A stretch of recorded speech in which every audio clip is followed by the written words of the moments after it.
दोस्तों यह है माइक्रोसॉफ्ट वर्ड सीखने के लिए कंप्लीट वीडियो। अगर आप किसी कंप्यूटर इंस्टीट्यूट से पीजीडीसी या डीसीए जैसा कोर्स कर रहे हैं तब तो वीडियो आपके लिए एकदम वरदान साबित होगा, क्योंकि इस वीडियो में मैंने आपको MS word step by step शुरू से लेकर एंड तक सिखाया है। तो वीडियो बस पूरा देखना ताकि आपका एमएस वर्ड प्रैक्टिकली स्ट्रॉन्ग हो जाए। तो चलिए अब शुरू करते हैं। मेरा नाम है अभिषेक और आप देख रहे हैं माइक्रो सॉल्यूशन यूट्यूब चैनल। और अगर हाँ वीडियो पसंद आए तो कमेंट करना और मुझे बताना आपको वीडियो कैसा लगा। तो चलिए शुरू करते हैं। ऑलराइट फ्रेंड्स, मैं आ चुका हूं अपने कंप्यूटर की स्क्रीन पर। अब मैं आपको एमएस वर्ड प्रैक्टिकली सिखाना शुरू करूंगा, बट उससे पहले मैं आपको एमएस वर्ड का एक इंट्रोडक्शन देना चाहूंगा। देखिए, एमएस वर्ड को कंप्यूटर में यूज करने के लिए सबसे पहले आपके कंप्यूटर में एमएस ऑफिस इंस्टॉल होना जरूरी है। अगर एमएस ऑफिस इंस्टॉल होगा तभी आपको आपके कंप्यूटर में एमएस वर्ड मिलेगा। अब ये एमएस ऑफिस क्या होता है? ये एक सॉफ्टवेयर पैकेज होता है।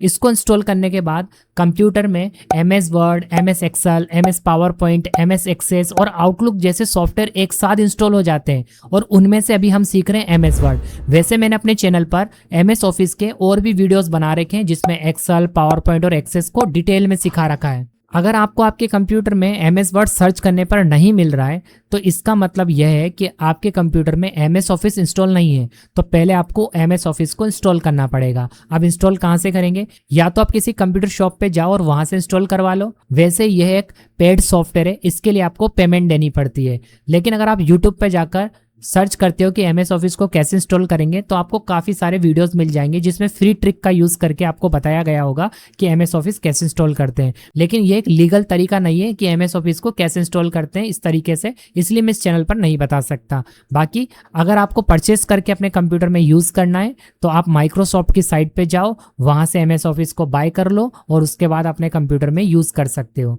ठीक है। और अगर आप किसी कंप्यूटर सेंटर पर जाकर एमएस वर्ड को सीख रहे हो तब तो आपको कुछ करने की जरूरत नहीं है। डायरेक्ट जैसे मैं बता रहा हूं वैसा आप करते जाना, आपको एमएस वर्ड स्टार्ट करके यूज करना आ जाएगा। तो चलिए इसे हम प्रैक्टिकली सीखना शुरू करते हैं। ऑल राइट, मैं आ चुका हूं अपने कंप्यूटर की स्क्रीन पर और यहाँ पर देखिए मैंने एमएस वर्ड को अपने कंप्यूटर में ओपन करके रखा हुआ है। बट बिफोर स्टार्टिंग मैं आपको ये बताना चाहूंगा कि आप अपने कंप्यूटर में एमएस वर्ड को कैसे स्टार्ट करेंगे। तो पहले इसे मैं बंद करता हूँ। अब देखो, आपको अपने कंप्यूटर पर कीबोर्ड से पहले विंडो के साथ आर बटन दबाना है। इससे देखिए यहाँ पर ये रन ओपन होगा। ठीक है। इस रन के अंदर आपको यहाँ पर टाइप करना होगा विन वर्ड, और विन वर्ड टाइप करने के बाद ओके कर देना। इससे आपके कंप्यूटर में एमएस ऑफिस का कोई भी वर्जन होगा और उसके अंदर जो भी एमएस वर्ड होगा वो ओपन हो जाएगा। ठीक है। अगर आप इस तरीके से स्टार्ट नहीं करना चाहते तो मैं आपको एक दूसरा तरीका भी बताऊंगा, बट पहले हम विन वर्ड लिखकर ओके पर क्लिक करते हैं। तो यहाँ पर देखो एमएस वर्ड स्टार्ट हो चुका है। एक तरीका और है एमएस वर्ड को स्टार्ट करने का, वो क्या है? तो पहले इसे बंद करते हैं। आपको अपने कंप्यूटर में यहाँ पर मिलेगा सर्च में जाना और टाइप करना वर्ड, और आपको यहाँ पर देखिए वर्ड दिखाई देगा। अब आपके कंप्यूटर में जो भी वर्जन होगा उसके हिसाब से आपको दिखाई देगा, आप उस पर क्लिक कर देना। अब जैसे ही आपके कंप्यूटर में एमएस वर्ड ओपन होगा तो आपको इस तरीके की विंडो दिखाई देगी। अब ये विंडो आपके वाले कंप्यूटर के एमएस वर्ड में थोड़ी डिफरेंट दिखाई दे सकती है क्योंकि ये वर्जन के हिसाब से अलग अलग होती है। मैं एमएस ऑफिस का 365 वर्जन यूज कर रहा हूँ, इसलिए मेरा वाला एमएस वर्ड ऐसा दिखाई दे रहा है। अब अगर आप अपने कंप्यूटर में एमएस ऑफिस का कोई और वर्जन यूज कर रहे होंगे तो आपका एमएस वर्ड थोड़ा डिफरेंट दिखाई दे सकता है। तो उसका कोई फर्क नहीं पड़ेगा। अगर आपके पास 2013 है तब भी आप इसको कर लोगे। आपको करना क्या है, यहाँ पर मिलेगा ब्लैंक डॉक्यूमेंट, इस पर क्लिक करके अपना एमएस वर्ड का एक नया पेज ओपन कर लेना है। वैसे यहाँ पर आपको रेडीमेड क्रिएटेड फॉर्मेट्स मिल जाते हैं, आप इनको यूज करके काम में ले सकते हो। बट ये आप काम में तब लोगे जब आपको एमएस वर्ड आएगा। तो पहले हम एमएस वर्ड सीखते हैं, उसके बाद आप इन पहले से बनी हुई टेम्पलेट्स को भी यूज कर सकते हो अपने किसी भी डॉक्यूमेंट के लिए। जैसे आपको अपना रिज्यूमे बनाना है तो आप यहाँ पर एक बार में क्लिक करोगे, एक फॉर्मेट बनकर आएगा, उसे एडिट कर लोगे। बट वो सभी काम तो आप तब करोगे ना जब आपको एमएस वर्ड आता होगा। तो पहले हम क्या करते हैं, यहाँ पर ब्लैंक डॉक्यूमेंट पर क्लिक करते हैं। तो देखिए इस तरीके से एमएस वर्ड ओपन हो जाएगा। अब देखिए मैं यहाँ पर आपको इसका इंट्रोडक्शन देता हूँ। एमएस वर्ड स्टार्ट होने के बाद यहाँ पर आपको जो ऊपर ये बार दिखाई दे रही है जिसमें डॉक्यूमेंट 1 और वर्ड लिखा हुआ है, इस पूरी बार को हम कहते हैं टाइटल बार। यहाँ पर अगर आपने डॉक्यूमेंट को सेव कर रखा होगा ना तो जिस नाम से आपने फाइल को सेव करा होगा वो नाम आएगा। आगे चल के देखिए मैं आपको बताऊंगा कैसे करते हैं। और यहाँ पर कुछ शॉर्टकट्स दिए हुए हैं जिनका डायरेक्ट मैं इस्तेमाल कर सकता हूँ और वो भी मैं आपको बताऊंगा कि कैसे करते हैं। फिलहाल आप ये जान लो कि ये टाइटल बार होती है। इस पे साइड में आपको 3 बटन मिलते हैं, मिनिमाइज यानी डॉक्यूमेंट, नीचे टास्क बार में आ जाता है यहाँ पर। तो इस पर क्लिक करने से जो एमएस वर्ड है ना वो क्लोज नहीं होता, वो टास्क बार में आ जाता है ताकि आप दूसरा काम भी कर पाओ। तो वापस से इस पर क्लिक करते हैं तो ये रिस्टोर हो जाता है। बीच वाला जो बटन होता है वो रिस्टोर का होता है। आपको कंपेयर करना हो दो अलग अलग फाइल को तो आप इस पर क्लिक करके कर सकते हैं। एक स्क्रीन छोटी हो जाएगी यहाँ पर, इसे आप छोटा कर सकते हैं। और अगर एक MS वर्ड की स्क्रीन और आपने खोली हुई है यानी एक डॉक्यूमेंट और ओपन करा हुआ है तो उन दोनों को आप सामने रख के एक साथ कंपेयर करके देख सकते हैं। ठीक है, वापस इस पर क्लिक करते हैं तो ये बड़ा हो जाएगा। और ये जो यहाँ पर क्लोज का बटन है इस पर आप क्लिक करते हैं तो डॉक्यूमेंट बंद हो जाएगा यानी MS वर्ड आपका क्लोज हो जाएगा। अब यहाँ पर नीचे आपको सारे टैब्स मिलेंगे जैसे file, home, insert, draw,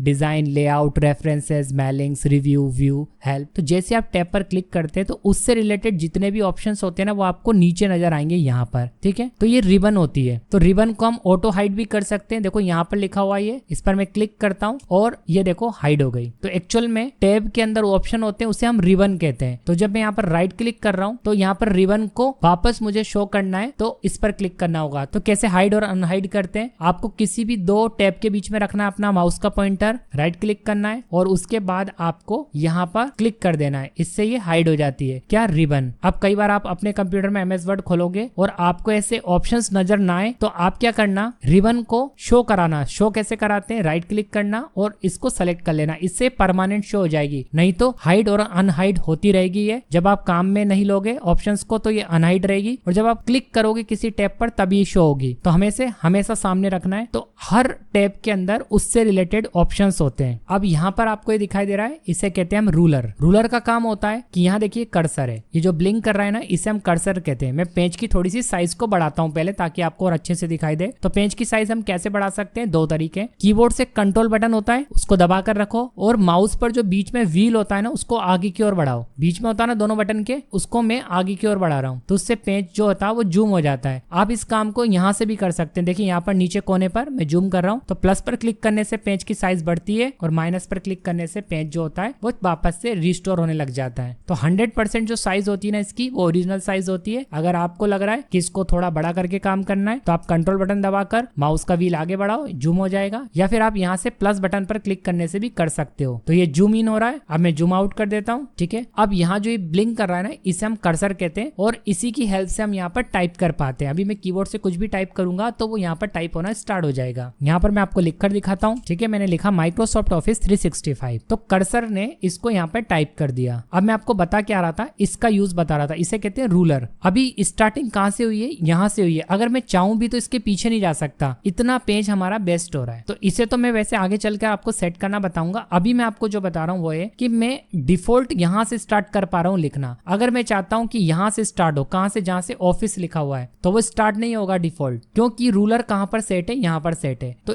ruler से आप क्या कर सकते हो, कर्सर की पोजीशन को सेट कर सकते हो। कर्सर किसे कहते हैं, जो ये ब्लिंक कर रहा है इसे कर्सर कहते हैं। ठीक है, तो मैं यहाँ पर रूलर के यहाँ पर माउस का पॉइंटर लेके जाता हूँ और जहां पर ये डबल एरो बनेगा तो मैं यहाँ पर अपना माउस का पॉइंटर रखूंगा और ये डबल एरो में बदल जाएगा। तो मैं इसे बटन दबाकर आगे की ओर खींचूंगा तो देखो मैंने यहाँ तक इसे खींच लिया है। अब मैं यहाँ से टाइप करना स्टार्ट कर सकता हूँ। तो इस तरीके से हम रूलर को अपने पेज में कहीं पर भी सेट कर सकते हैं जहां से हम चाहते हैं डिफॉल्ट टाइपिंग स्टार्ट हो। वैसे इसके काफी सारे यूज है, हम आगे चल के और डिटेल में जानेंगे। तो इसे रूलर कहते हैं। ओके, अगर मैं वापस से कंट्रोल जेड कर देता हूँ तो देखो पीछे की तरफ सेट हो गया। कंट्रोल जेड मतलब जो भी गलत हुआ है उसको सही करने का एक शॉर्टकट होता है जिसे अंडू कहते हैं। तो कीबोर्ड से मैंने कंट्रोल के साथ जेड दबाया, इससे अंडू हो गया। और मैं आपको बीच बीच में काफी सारे कीबोर्ड शॉर्टकट बताता जाऊंगा जिससे आपका काम और आसान हो जाएगा। अब अगर आप वीडियो यहाँ तक देख रहे हैं और आपको वीडियो पसंद आ रहा है तो आप वीडियो को एक लाइक जरूर कर देना अगर आपने अभी तक लाइक नहीं करा है तो। अब यहाँ पर देखिए स्क्रॉल बार होता है तो इससे हम पेज को नीचे की ओर सरका सकते हैं और वापस इससे मैं ऊपर कर रहा हूँ। और यही सेम काम आप माउस से भी कर सकते हैं। कैसे, आपको माउस पर बीच में जो व्हील मिलता है उसे आप नीचे की ओर बढ़ाओगे तो स्क्रॉल हो जाएगा। इस तरीके से आप स्क्रॉल कर सकते हैं नीचे की ओर। अगर आप ऊपर की ओर बढ़ाते हो तो ऊपर स्क्रॉल हो जाएगा। ठीक है, तो स्क्रॉल बार यहाँ पर भी होती है बट इस पे ले जाकर बटन दबाना पड़ता है माउस को और फिर माउस को नीचे खींचना पड़ता है। जबकि माउस व्हील से तो आप डायरेक्ट कर सकते हो इस काम को, ऊपर नीचे करके आप पेज को स्क्रॉल कर सकते हो। तो ये था एक MS वर्ड का क्विक इंट्रोडक्शन। अब मैं आपको इसके अंदर कुछ टेक्स्ट टाइप करूंगा, उसके बाद आगे के ऑप्शन आपको यूज करके दिखाऊंगा। तो यहाँ पर देखो MS वर्ड को हम किस काम के लिए यूज में लेते हैं। जैसा कि मैंने आपको इंट्रोडक्शन वीडियो में बताया था कि MS वर्ड को ऑफिस में ज्यादा यूज में लिया जाता है या कोई भी आपको टेक्स्ट डॉक्यूमेंट तैयार करना है उसके लिए MS वर्ड सबसे ज्यादा यूज में लाया जाता है। तो फिलहाल जैसे मान लो मुझे इसके अंदर एक एप्लीकेशन लिखनी है तो मैं कैसे लिखूंगा, उसे कैसे सेट करूंगा वो मैं आपको बताता हूँ। तो अब मैं यहाँ पर आपको एक एप्लीकेशन टाइप करके दिखाता हूँ। अब मान लो कि मैं किसी कंपनी में काम कर रहा हूँ और MS वर्ड मेरे पास मेरे लैपटॉप में। अब मुझे लीप चाहिए तो मैं पेपर पर लिख कर नहीं दूंगा, मैं MS वर्ड में उस लीप को टाइप कर लूंगा। पूरा जो फॉर्मेट होता है ना लीव लेने के लिए एप्लीकेशन लिखते हैं हम, उसको मैं टाइप कर लूंगा। टाइप करने के बाद प्रिंट निकाल के उसको दे दूंगा, या फिर मैं ईमेल भी कर सकता हूँ। आजकल ईमेल का जमाना है तो प्रिंट भी नहीं चलता, हम डायरेक्ट ईमेल कर देते हैं उस फाइल को। ठीक है, तो दोनों ही काम हम करना सीखेंगे। फिलहाल अभी हम टाइप करते हैं, तो मैं आपको फास्ट बताऊंगा कि कैसे इसके अंदर टाइप किया जाता है, कहां पर एंटर देना होता है, वो सब चीजें आपको समझना है। अगर आप बिगनर हो, इससे पहले आपने एमएस वर्ड यूज नहीं करा, तो आपको ये सब भी नहीं मालूम होगा कि कहां पर टैब आता है, कहां पर एंटर आता है, तो वो भी आप ध्यान से समझना। तो यहाँ पर मैं फिलहाल लिख देता हूँ, ऊपर आता है हमारा नाम, तो मैं लिख देता हूँ यूर नेम। एक फॉर्मेट बना लेता हूँ मैं, यहाँ पर नाम आएगा। ठीक है, तो मैंने यूर नेम टाइप कर दिया। अब मान लो यहाँ पर नाम टाइप कर दिया होता तो इसके बाद हमें एंटर करना होता, तो मैंने एंटर कर दिया। अब इसके बाद हम कंपनी में किस पोस्ट पर है वो पोस्ट आ जाएगी। तो फिलहाल मैं एक फॉर्मेट बना रहा हूँ, तो यहाँ पर मैं लिख देता हूँ यूर डेजिग्नेशन। इसके बाद डिपार्टमेंट आ जाएगा, हम किस डिपार्टमेंट में कंपनी में, तो डिपार्टमेंट का नाम लिखना होगा। फिलहाल मैं डिपार्टमेंट लिख देता हूँ। इसके बाद कंपनी का नाम आ जाएगा। इसके बाद यहाँ पर डेट आ जाएगी कि जिस डेट को हम एप्लीकेशन सबमिट कर रहे हैं वो डेट यहाँ पर हम लिख देंगे। इसके बाद देखिए मैं यहाँ पर 2 बार एंटर करूंगा। अब थोड़ा नीचे आ गया मेरा कर्सर, अब मैं यहाँ पर टाइप करूंगा 2, इसके बाद फिर से एंटर कर रहा हूं मैं कीबोर्ड से, एंटर बटन होता है कीबोर्ड पर, उससे नीचे आ रहा है कर्सर। अब मैं यहाँ पर टाइप करूंगा मैनेजर, या कंपनी में एचआर भी होता है उसका नाम आ जाएगा। तो फिलहाल मैं मैनेजर रहने देता हूँ और मैनेजर नेम लिख देता हूँ यहाँ पे। ठीक है, तो मैनेजर का वैसे तो नाम आएगा यहाँ पर, फिर मैनेजर की डेजिग्नेशन आ जाएगी, फिर कंपनी का नाम आ जाएगा। फिर यहाँ पर मैं 2 बार एंटर कर रहा हूँ, 2 बार एंटर करके थोड़ी जगह ज्यादा बना ली मैंने। अब मैं यहाँ पर सब्जेक्ट लिखूंगा। अब मैं यहाँ पर वीडियो को थोड़ा फास्ट कर रहा हूँ ताकि टाइम बच जाए, और सब्जेक्ट लिख देता हूँ। ओके, तो मैंने यहाँ पर request for leave from start date to end date ये टाइप कर दिया है और इसे फास्ट कर दिया है। अब मैं यहाँ पर एंटर करता हूँ, 2 बार एंटर करा एक्चुअल में मैंने, और लिखता हूँ डियर मैनेजर। एक्चुअल में मैनेजर का नाम आएगा यहाँ पर, तो मैं मैनेजर का नाम लिख देता हूँ, ऐसे लिख देता हूँ मैनेजर नेम। एक्चुअल में हम एक फॉर्मेट बना रहे हैं ताकि इसे कोई भी यूज कर सके। अब यहाँ पर लिखते हैं हम पूरा फॉर्मेट, जो भी जिस भी पर्पज से हम लीव लेना चाहते हैं। तो मैं यहाँ पर वीडियो को पॉज करके पूरा लिख देता हूँ, आपको डायरेक्ट लिखा हुआ दिखाई देगा क्योंकि इसमें टाइम लगेगा टाइप करने में, इसलिए मैं यहाँ पर पहले लिख देता हूँ। तो यहाँ पर देखिए मैंने पूरा टाइप कर दिया है। अब इसके नीचे मैं एक और एंटर दे देता हूँ और यहाँ थैंक यू लिख देता हूँ फॉर योर कंटिन्यूटेड सपोर्ट, और बाकी मैं नीचे डबल एंटर करके सिंसियरली लिख देता हूँ। और इसके बाद आपका नाम आ जाएगा, यूर नेम आ जाएगा यहाँ पर। ठीक है, और यहाँ पर अगर आपके पास कोई कंपनी में काम कर रहे हो, एम्प्लॉय आईडी है तो आईडी आ जाएगी। तो इस तरीके से मान लो आपने एक कंप्लीट एप्लीकेशन टाइप कर ली है, इसके अंदर आपका नाम आ गया, यहाँ पर आपकी डेजिग्नेशन आ गई कि आप किस डेजिग्नेशन पर हो, डिपार्टमेंट आ गया, कंपनी का नाम आ गया, डेट आ गई, मैनेजर का नाम आ जाएगा यहाँ पर। जब हम इसको एक्चुअल में टाइप करेंगे तो हम यहाँ पर मैनेजर का नाम लिखेंगे, अपनी डेजिग्नेशन लिखेंगे, मैनेजर की डेजिग्नेशन लिखेंगे, कंपनी का नाम लिखेंगे, उसके बाद सब्जेक्ट लिख देंगे। ठीक है, और स्टार्ट डेट और एंड डेट आ जाएगी यहाँ पर, अगेन मैनेजर का नाम आएगा, और यहाँ पर हम स्टार्ट डेट एंड डेट बता देंगे, रीजन अपने हिसाब से होगा। और उसके बाद जब ये पूरा कंप्लीट हो जाएगा तो आप क्या करोगे, वो सब चीजें आपको जानना जरूरी है। जब आप इसके अंदर कोई भी एप्लीकेशन टाइप कर लोगे या कोई भी डॉक्यूमेंट बना लोगे, केवल एप्लीकेशन नहीं, इसमें हम काफी तरह तरीके के डॉक्यूमेंट्स को बना सकते हैं। ये जस्ट एक एग्जांपल है ताकि मैं आपको इसका एक्चुअल यूज सिखा पाऊं। अभी ये देखो हमने इसे जूम कर रखा है ना, इसलिए ऐसा दिखाई दे रहा है। मैं देखिए इसे जूम आउट करता हूँ, कंट्रोल बटन दबा के इसे मैं वापस पीछे ले जाता हूँ, तो यहाँ पर देखिए मैं इसे 100% पर लेकर आ चुका हूँ। तो ये इस तरीके का फॉर्मेट दिखाई दे रहा है। अब देखिए अच्छा लग रहा है ना, वो हमने जूम कर रखा था ताकि क्लियर दिखाई दे। अब इस पर क्या क्या काम होगा, अब सबसे पहले तो आपको फाइल टैब के ऑप्शन जानना जरूरी है। इसे अगर आपको सेव करके रखना है ताकि आप दोबारा इसे यूज में ले सको, तो कैसे लेंगे, तो उसके लिए पहले हमें सेव करना पड़ेगा। अगर अभी मैं बिना सेव करे क्लोज कर दूंगा तो ये फाइल जो है वो डिलीट हो जाएगी। तो हम इसे सेव करना सीखेंगे और बाकी जो फाइल टैब के ऑप्शन है ना उन्हें भी हम यूज करना सीखते हैं। तो सबसे पहले फाइल पर क्लिक करता हूं मैं, इससे विंडो ओपन होगी और लगभग सभी वर्जन के अंदर ये सभी ऑप्शन होते हैं। अब यहाँ पर देखो होम के अंदर आपको ब्लैंक डॉक्यूमेंट फिर से मिल रहा है। इस पर आपको क्लिक कब करना है, जब आपको नई फाइल लेनी है, और अभी हमें नई फाइल नहीं लेनी है क्योंकि हम इस फाइल पर काम कर रहे हैं। वापस से फाइल टैब पर क्लिक करता हूँ। ठीक है, तो कब आप इस पर क्लिक करोगे, जब आपको नया पेज लेना हो। अभी नया नहीं लेना, मुझे इस फाइल को सेव करके रखना है फ्यूचर यूज के लिए। तो चलो सेव कर लेते हैं, फाइल में जाते हैं और यहाँ पर देखो ऑप्शन मिल रहा है सेव, इस पर क्लिक करते हैं। इस पर क्लिक करने के बाद यहाँ पर आपको दिस पीसी मिलेगा। आपको दिस पीसी के अंदर जाकर अपने नाम का एक फोल्डर बनाना है, हमेशा अपने नाम के फोल्डर के अंदर फाइल्स को सेव करना है। अगर आप किसी कंप्यूटर इंस्टीट्यूट से एमएस वर्ड को सीख रहे हैं तो वहां भी आप अपने नाम का फोल्डर बनाएं और उसके अंदर आप फाइल को सेव करें। ये एक अच्छी प्रैक्टिस होती है, इससे आपको जब भी आपकी फाइल की जरूरत पड़ेगी आपको आपकी फाइल इजीली मिल जाएगी। तो मैं दिस पीसी पर क्लिक कर रहा हूँ और यहाँ से ब्राउज पर क्लिक करता हूँ। अब आपको क्या करना है, यहाँ पर आप चाहो तो किसी ड्राइव के अंदर जाकर बना सकते हो। मेरे वाले कंप्यूटर में यहाँ पर ड्राइव्स आ रही है तो मैं अंदर जाकर एक फोल्डर बना सकता हूँ, या फिर देखिए यहाँ पर ऊपर डॉक्यूमेंट्स लिखा आ रहा है, इसके अंदर मैं फोल्डर बना सकता हूँ। तो अभी मैं डॉक्यूमेंट्स के अंदर बना रहा हूँ। तो यहाँ देखो आपको दिखाई दे रहा है न्यू फोल्डर, मैं इस पर क्लिक करूंगा। इस पर क्लिक करते देखिए यहाँ पर एक फोल्डर बना है न्यू फोल्डर के नाम से। यहाँ पर मैं अपना नाम दे देता हूँ। आपको अपना नाम देना है और फोल्डर बना लेना है, ठीक है। अब फोल्डर पर डबल क्लिक करना या फिर यहाँ पर ओपन पर क्लिक कर देना। अब फोल्डर देखो डॉक्यूमेंट के आगे क्या लिखा गया है, फोल्डर का नाम। इस फोल्डर के अंदर आपकी फाइल सेव होगी। तो यहाँ पर मैं फाइल का नाम दे देता हूँ, ठीक है। फोल्डर बना दिया मैंने, अब मैं यहाँ पर फाइल का नाम दे रहा हूँ। फोल्डर बनाने के दो तरीके हैं, या तो आपको ऐसा डायरेक्ट ऑप्शन मिल जाए न्यू फोल्डर, इस पर क्लिक करके बना लेना, या फिर आपको राइट क्लिक करके पहले फोल्डर बनाना पड़ेगा, राइट क्लिक करके न्यू में जाकर फोल्डर पर क्लिक करना पड़ेगा, ठीक है। ये दूसरा तरीका देख लो, जहां भी फोल्डर बनाना है वहां पर राइट क्लिक न्यू और फोल्डर पर जाकर क्लिक करना है, ठीक है। फोल्डर मैंने ऑलरेडी बना लिया है। अब मैं इस फोल्डर के अंदर उस एप्लीकेशन को सेव करूंगा जो अभी हमने लिखी थी। तो यहाँ पर मैं नाम दूंगा फाइल को। अब यहाँ पर आपको लिखा हुआ है ना जहाँ फाइल नेम, यहाँ पर आपको हमेशा अपना फाइल का नाम देना है, और फाइल का नाम हमेशा डॉक्यूमेंट से रिलेटेड होना चाहिए। जो काम आपने करा ना उससे रिलेटेड रखना, ताकि आपको इजिली मिल जाए। तो अभी हमने क्या करा, एक एप्लीकेशन टाइप करी है, वो भी लीव एप्लीकेशन है। तो यहाँ पर फाइल का नाम मैं क्या रख लूं, लीव एप्लीकेशन, ठीक है। ये कर लेना। उसके बाद अगर आपके पास लेटेस्ट वर्जन है 365, तो उसमें आपको एक काम और करना पड़ता है। यहाँ पर जहाँ लिखा हुआ है सेव एज अ टाइप, यहाँ से आपको वर्ड डॉक्यूमेंट सेलेक्ट करना होता है।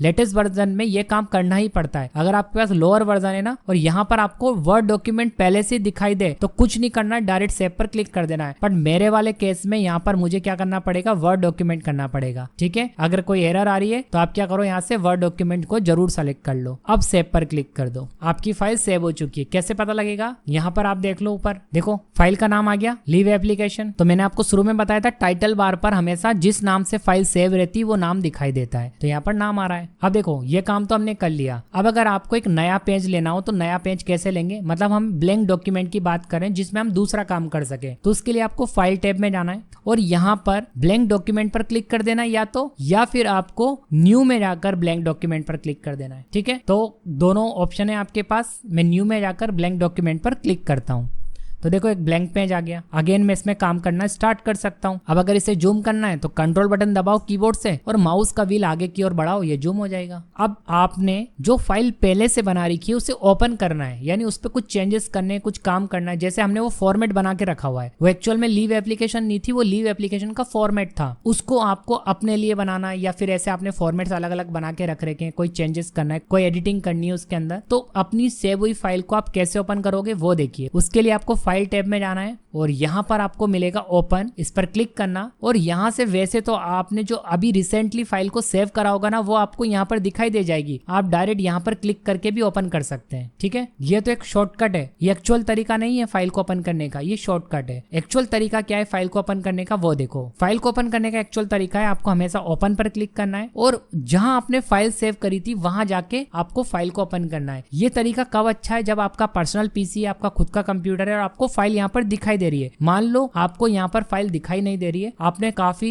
महीने पहले फाइल को क्रिएट करा था और यहाँ पर बहुत सारी फाइल होगी तो वो आपको इस लिस्ट में दिखाई नहीं देगी। फिर आपको फाइल वहां से ओपन करनी पड़ेगी जहां आपने सेव करी थी। तो हमने कहां पर सेव करी थी, दिस पीसी के अंदर, ठीक है। ब्राउज कराते हैं, हमने डॉक्यूमेंट में सेव करी थी तो यहाँ पर हम डॉक्यूमेंट में जाते हैं, अभिषेक नाम के फोल्डर में सेव करी थी, डबल क्लिक से ओपन करते हैं, ये रही फाइल, ठीक है। सेलेक्ट करते हैं और ओपन कर देते हैं। अब फाइल ओपन इसलिए नहीं हुई है क्योंकि ऑलरेडी खुली हुई थी। अब मैं आपको बताता हूँ फाइल टैब के अंदर एक ऑप्शन और, जो कि सेव एज। आपको लगेगा कि सेव और सेव एज में कोई डिफरेंस नहीं है, जबकि बहुत बड़ा डिफरेंस है। सेव जो होता है वो फर्स्ट टाइम फाइल को सेव करने के लिए होता है। अगर आपने कोई नया डॉक्यूमेंट क्रिएट करा है पहली बार तब आप फाइल को सेव करते हैं, और अगर आपने कोई ऑलरेडी सेव की गई फाइल को ओपन करके उसमें कोई चेंजेस करा है और उसको आप चाहते हो एक नए नाम से सेव करना, तब आपको फाइल को सेव एज करना पड़ता है। सीधे शब्दों में बताऊं तो पहले से बनी हुई फाइल को किसी दूसरे नाम से सेव करने के लिए सेव एज का यूज किया जाता है। अभी इस फाइल का नाम क्या है, लीव एप्लीकेशन, ठीक है। तो इसको मैं चाहूं तो एक नए नाम से भी सेव कर सकता हूं, इसमें मैं चेंजेस कर लूं, इसे अपने हिसाब से बना लूं और मैं से फाइल में जाकर सेव एज पर क्लिक करके सेव कर दूंगा एक नया नाम देके। देखो शॉर्टकट भी है यहाँ पर सेव करने का। वैसे मैंने आपको कैसे बताया था, दिस पीसी में जाकर ब्राउज कराकर उस लोकेशन पे सेव करो जहां आपने फोल्डर बना रखा है, उसके अंदर जाकर सेव करो। आप चाहो तो डायरेक्ट यहाँ से भी कर सकते हो। पहले आपको यहाँ से वर्ड डॉक्यूमेंट सेलेक्ट कर लेना है, उसके बाद आपको यहाँ पर नाम देना है। ये काम आपको कब करना है, जब यहाँ पर आपको आपका नाम का फोल्डर पहले दिखाई दे रहा हो। अगर यहाँ लोकेशन दिखाई दे रही है तो आपको बार बार ब्राउज कराने की जरूरत नहीं है, लेटेस्ट वर्जन में ये फैसिलिटी मिलती है। अब मुझे जैसे इसे एक दूसरे नाम से सेव करना है तो यहाँ पर मैं लीव एप्लीकेशन 2 लिख देता हूँ, या फिर मैं अपना नाम डाल सकता हूँ और यहाँ पर देखो डायरेक्ट बटन है सेव, इस पर क्लिक करता हूँ। अब अगर मैं आपको उस फोल्डर में ले जाकर दिखाऊं तो 2 फाइल बन चुकी है, एक फाइल ये है, एक फाइल ये है। अभी मैंने उसके अंदर कोई चेंजेस नहीं करा, इसलिए अगर मैं इसको भी ओपन करूंगा तो वही फाइल दिखाई देगी। एक बार मैं आपको चेंजेस करके दिखाता हूँ ताकि मैं आपको और अच्छे से समझा पाऊँ। जैसे मैं यहाँ पर अपना नाम लिख देता हूँ, ठीक है। अब मैं इस फाइल को सेव एज करूंगा, फाइल में जाता हूँ, सेव एज पर क्लिक करता हूँ और यहाँ से मैं लीव एप्लीकेशन के पहले अपना नाम ले देता हूँ, अभिषेक लीव एप्लीकेशन ऐसे लिख देता हूँ और इसे सेव पर क्लिक करके सेव कर देता हूँ। तो अब डिफरेंस समझना, एक बार मैं नया पेज ले लेता हूँ फिर डिफरेंस समझाता हूँ। अब मुझे अपने नाम से जो मैंने फाइल सेव करी थी ना उसे ओपन करना है, तो फाइल में जाऊंगा, ओपन पे क्लिक करूंगा। वैसे रिसेंट में मुझे दिखाई देगी, अगर मुझे फोल्डर से चूज करना है तो मुझे ब्राउज कराना पड़ेगा, बट मैं फिलहाल यहीं से कर लेता हूं। तो देखो मैं अगर यहाँ पर अभिषेक लीव एप्लीकेशन पर क्लिक करता हूं तो वो फाइल ओपन होगी जिसे मैंने बाद में चेंजेस करके सेव करा था। और अगर मैं फॉर्मेट को ओपन करना चाहता हूं, यानी कि मैं किसी और को लीव एप्लीकेशन बनाकर देना चाहता हूं, तो मैं वो फॉर्मेट ओपन कर सकता हूं जो सबके लिए काम कर सकता है। तो मैं फाइल में जाता हूं, ओपन पर क्लिक करता हूं और यहाँ पर देखो ये वाला वो फॉर्मेट है, इसे ओपन करता हूं। तो देखो यहाँ पर ब्लैंक फॉर्मेट आ गया है। इसका मतलब यह है कि जब भी आप किसी फॉर्मेट पे काम कर रहे हैं तो उसे हमेशा एक दूसरे नाम से सेव करें ताकि जो ओरिजिनल फाइल है ना उसमें चेंजेस ना हो। अगर मैं इसमें चेंजेस करके सेव कर देता तो सेव का मतलब तो होता है ओवरराइट होना, इसमें जो चेंजेस होंगे वो ओवरराइट हो जाएंगे। सेव एज में क्या होता है, जो मेन फाइल है उसमें कोई चेंजेस नहीं होता, एक नई फाइल क्रिएट हो जाती है। तो यही डिफरेंस होता है सेव और सेव एज में। सेव पहली बार करने के लिए होता है या डॉक्यूमेंट को ओवरराइट करने के लिए होता है, और सेव एज एक नई फाइल क्रिएट करने के लिए होता है। अगर किसी दूसरे नाम से आपको फाइल क्रिएट करनी है कुछ चेंजेस करके, तब आप सेव एज की हेल्प लोगे। आई थिंक आपको समझ में आया होगा। अब यहाँ पर आपको और भी ऑप्शन मिलेंगे, जैसे शेयर का ऑप्शन है, यहाँ से डायरेक्ट हम इसे शेयर कर सकते हैं, ऑनलाइन पीडीएफ बना सकते हैं। पीडीएफ बनाने का एक दूसरा तरीका भी है, मैं आपको आगे चल के बताता हूँ। यहाँ पर आपको अब नेक्स्ट ऑप्शन मिलेगा वो है प्रिंट का। प्रिंट कब काम में आता है, आपने जो एप्लीकेशन लिखी या कोई डॉक्यूमेंट तैयार करा है उसका आपको प्रिंट आउट निकालना है, प्रिंटर से प्रिंट निकाल के देना है। तब आप फाइल में जाकर प्रिंट पर क्लिक करना, यहाँ पर देखो आपको आपका डॉक्यूमेंट भी दिखाई देगा कि वो प्रिंट निकलने के बाद कैसा दिखाई देगा। अगर यहाँ पर कोई वर्ड कट रहा है तो आप उसे सही भी कर सकते हो पहले, बट हमारे केस में एकदम परफेक्ट दिखाई दे रहा है। तो मैं चाहूँ तो डायरेक्ट प्रिंट पर क्लिक कर सकता हूँ। अगर मेरा कंप्यूटर प्रिंटर से कनेक्ट है, उसमें पेपर लगा हुआ है, तो ये जो आपको डॉक्यूमेंट दिखाई दे रहा है ना प्रिंटर से प्रिंट होकर आ जाएगा। बट प्रिंट निकालने से पहले एक प्रिंटर होना चाहिए हमारे पास और वो कंप्यूटर से कनेक्टेड होना चाहिए और पेपर उसमें लगा होना चाहिए। उसके बाद अगर हम फाइल में जाकर प्रिंट पर क्लिक करते हैं और यहाँ पर जो आपको बटन दिखाई देना ना प्रिंट, इस पर आप जैसे ही क्लिक करोगे इसका प्रिंट आउट निकल जाएगा। ठीक है, अब यहाँ पर इसके कुछ ऑप्शन है प्रिंट से रिलेटेड, कुछ बेसिक ऑप्शन पहले मैं आपको बता देता हूँ, फिर मैं आपको आगे चल के जब आप थोड़ा एमएस वर्ड सीख लोगे और ऑप्शन भी बता दूंगा। जैसे देखो यहाँ पर तो ये एक ही एप्लीकेशन है, मान लो मुझे एक एप्लीकेशन को 3-4 डिपार्टमेंट में अलग अलग देनी है, या कोई डॉक्यूमेंट है उसको अलग अलग जगह पर देना है, या फिर मैंने कोई नोटिस तैयार कर रखा है और उसे मुझे अलग अलग जगह पर लगाना है। तो बार बार प्रिंट निकालने से अच्छा एक ही जो फाइल है ना इसकी मैं कई कॉपीज निकाल सकता हूँ। यहाँ पर अभी देखो 1 लिखा हुआ है, और अगर मैं प्रिंट पर क्लिक करता हूँ तो प्रिंटर से एक पेज निकलेगा, उस पर ये एप्लीकेशन प्रिंट होकर आ जाएगी। मान लो ये नोटिस होता तो मुझे बार बार प्रिंट पर क्लिक करके नोटिस प्रिंट करना पड़ता, और नोटिस कई जगहों पर लगाना पड़ता है। जैसे कुछ प्रिंट आउट मैंने निकाला उसे कई जगहों पर लगाना है, तो पहले ही मैं यहाँ पर कॉपीज बता सकता हूँ। अगर मैं यहाँ पर 5 कर दूं और प्रिंट पर क्लिक कर दूं तो 5 पेज प्रिंटर से प्रिंट होकर निकल जाएंगे। जब तक 5 पेज प्रिंट नहीं हो जाते तब तक प्रिंटर प्रिंट करता रहेगा, जो भी यहाँ पर डॉक्यूमेंट सामने दिखाई देता रहेगा उसको। ठीक है, तो इस तरीके से हम कॉपीज को चेंज करके ये तय कर सकते हैं कि कितनी कॉपी प्रिंट हो। मैं यहाँ फिलहाल 1 कर देता हूँ। यहाँ पर वैसे आपके प्रिंटर का नाम शो होगा, जब आपका प्रिंटर कंप्यूटर से कनेक्टेड होगा तो हमेशा यहाँ प्रिंटर का नाम आता है। ओके, बाकी यहाँ पर प्रिंट ऑल पेजेस का ऑप्शन है, यहाँ पर बहुत सारे ऑप्शन है वैसे, तो इनको फिलहाल मैं अभी रहने देता हूँ। मैं आपको प्रिंट अलग से समझाऊंगा और अच्छे से। अभी फिलहाल मैं आपको ओनली इंट्रोडक्शन बता रहा हूँ, तो इसलिए यहाँ पर मैं इसे ही रहने देता हूँ। बाकी बहुत सारे ऑप्शन होते हैं, उनमें से एक इंपॉर्टेंट ये भी अभी फिलहाल बता देता हूँ मैं आपको। A4 का ऑप्शन है, जो प्रिंटर से पेज प्रिंट होता है ना उसकी साइज बाय डिफॉल्ट A4 होती है, तो ज्यादातर कंपनीज में काम पड़ता है A4 पर। वैसे पेज की और भी कई साइजेस होती हैं, जैसे एक A3 पेज भी होता है, एक लेटर पेज होता है, पर ज्यादातर जो काम पड़ता है ना हमारा वो पड़ता है A4 से। ठीक है, तो इसलिए यहाँ पर डिफॉल्ट देखो A4 ही सेट है। इसके बाद देखिए यहाँ पर ओरिएंटेशन होता है। अभी जो ये डॉक्यूमेंट आपको दिखाई दे रहा है ना, ये यहाँ पर पोर्ट्रेट मोड में, आप चाहो तो इसको लैंडस्केप भी कर सकते हो। लैंडस्केप का मतलब ऐसे घुमाना, देखो पेज घूम गया। कोई नोटिस आपने यहाँ पर टाइप करा हुआ है, बीच में नोटिस लिखा हुआ है, कुछ टाइप करा हुआ है, तो आप इस तरीके से भी प्रिंट कर सकते हो। बट ये कब करना है आपको, जब आपका डॉक्यूमेंट आपने तैयारी लैंडस्केप मोड में करा है, तब आप यहाँ से घुमाकर उसका प्रिंट दे सकते हो। ठीक है, तो ये आपके पास ऑप्शन है यहाँ पर पेज को घुमाने का।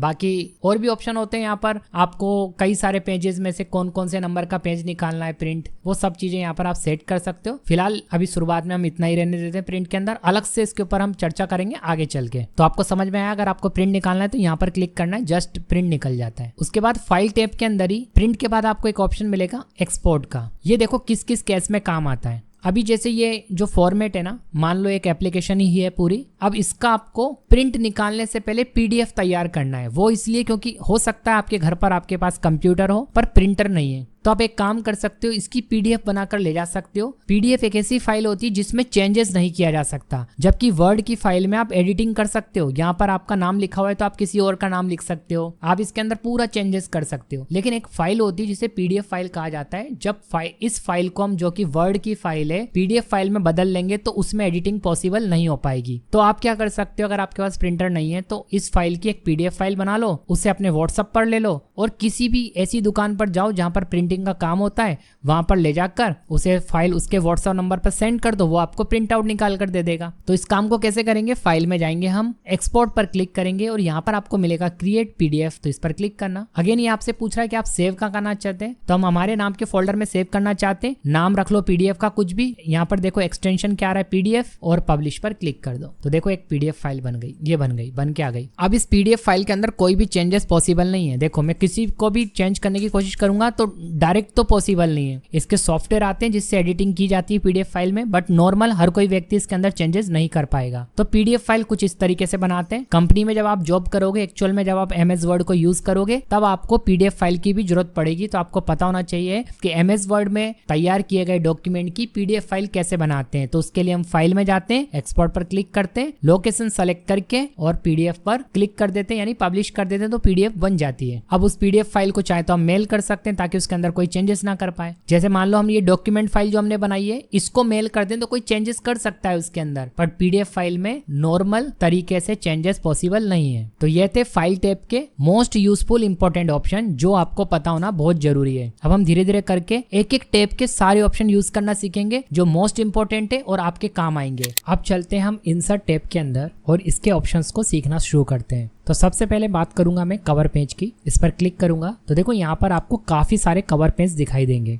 ये कवर पेज होते क्या है, जैसे देखो आप अगर कोई बुक वगैरह बना रहे हैं, कोई नोट्स तैयार कर रहे हैं या अपने कॉलेज या स्कूल के लिए कोई प्रोजेक्ट बना रहे हैं, तो उसमें आपको फर्स्ट पेज को डिजाइन करके लगाना होता है। अगर आपके पास टाइम कम है तो आप बने बनाए कवर पेज का यूज कर सकते हो। इसमें आप अपने हिसाब से डेटा एंटर करोगे और ये आपके हिसाब से बन जाएगा। लेकिन अगर आपने इंसर्ट मेन्यू को कंप्लीट और अच्छे से सीख लिया तो आप खुद से एक बहुत अच्छा कवर पेज तैयार कर सकते हो। फिलहाल अगर आपके पास टाइम कम है तो आप कवर पेज में जाओ और कोई भी कवर पेज जो आपको अच्छा लग रहा हो उस पर क्लिक कर दो। क्लिक करते ही यहाँ पर देखो इस तरीके से कवर पेज आ जाएगा। इसे अपने डॉक्यूमेंट के हिसाब से एडिट कर लो। जैसे मैं आपको एग्जांपल देता हूँ कि मान लो कोई मैं एमएस वर्ड की बुक बना रहा हूँ और मुझे उस बुक का कवर पेज बनाना है, तो मैं यहाँ से इसे तैयार कर सकता हूँ। यहाँ पर जो इमेज लगी हुई इसे मैं बदल सकता हूँ। इसको बदलने के लिए इस पर क्लिक कर दो बीच में कहीं भी। अब जैसे आप क्लिक करोगे ना तो ये पिक्चर फॉर्मेट वाली टैब एक्टिवेट हो जाएगी। जब तक आप सेलेक्ट नहीं करोगे जब तक ये टैब आपके सामने नहीं आएगी। पुराने वर्जन में ये फॉर्मेट के नाम से आता है, थोड़ा लेटेस्ट वर्जन होगा तो पिक्चर फॉर्मेट के नाम से आएगा। इस पर क्लिक करना। इसके अंदर आपको जाना है चेंज पिक्चर पर, इस पर क्लिक करना और यहाँ आपको मिलेगा दिस डिवाइस। इस पर क्लिक करके आप अपने कंप्यूटर से इमेज को चेंज कर सकते हो। मतलब आपके कंप्यूटर में अगर इमेजेस वॉलपेपर वगैरह पड़े हुए हैं तो आप उसको इसके अंदर लगा सकते हो। अगर आप किसी कंप्यूटर सेंटर से एमएस वर्ड वगैरह सीख रहे हो तो अपने सर या मैडम से पूछ लेना कि उस कंप्यूटर में इमेजेस कहाँ स्टोर है, उसके बाद आप सेलेक्ट कर लेना। फिलहाल मेरे कंप्यूटर में कहाँ स्टोर है मुझे पता है, तो मैं यहाँ दिस डिवाइस पर क्लिक करूंगा।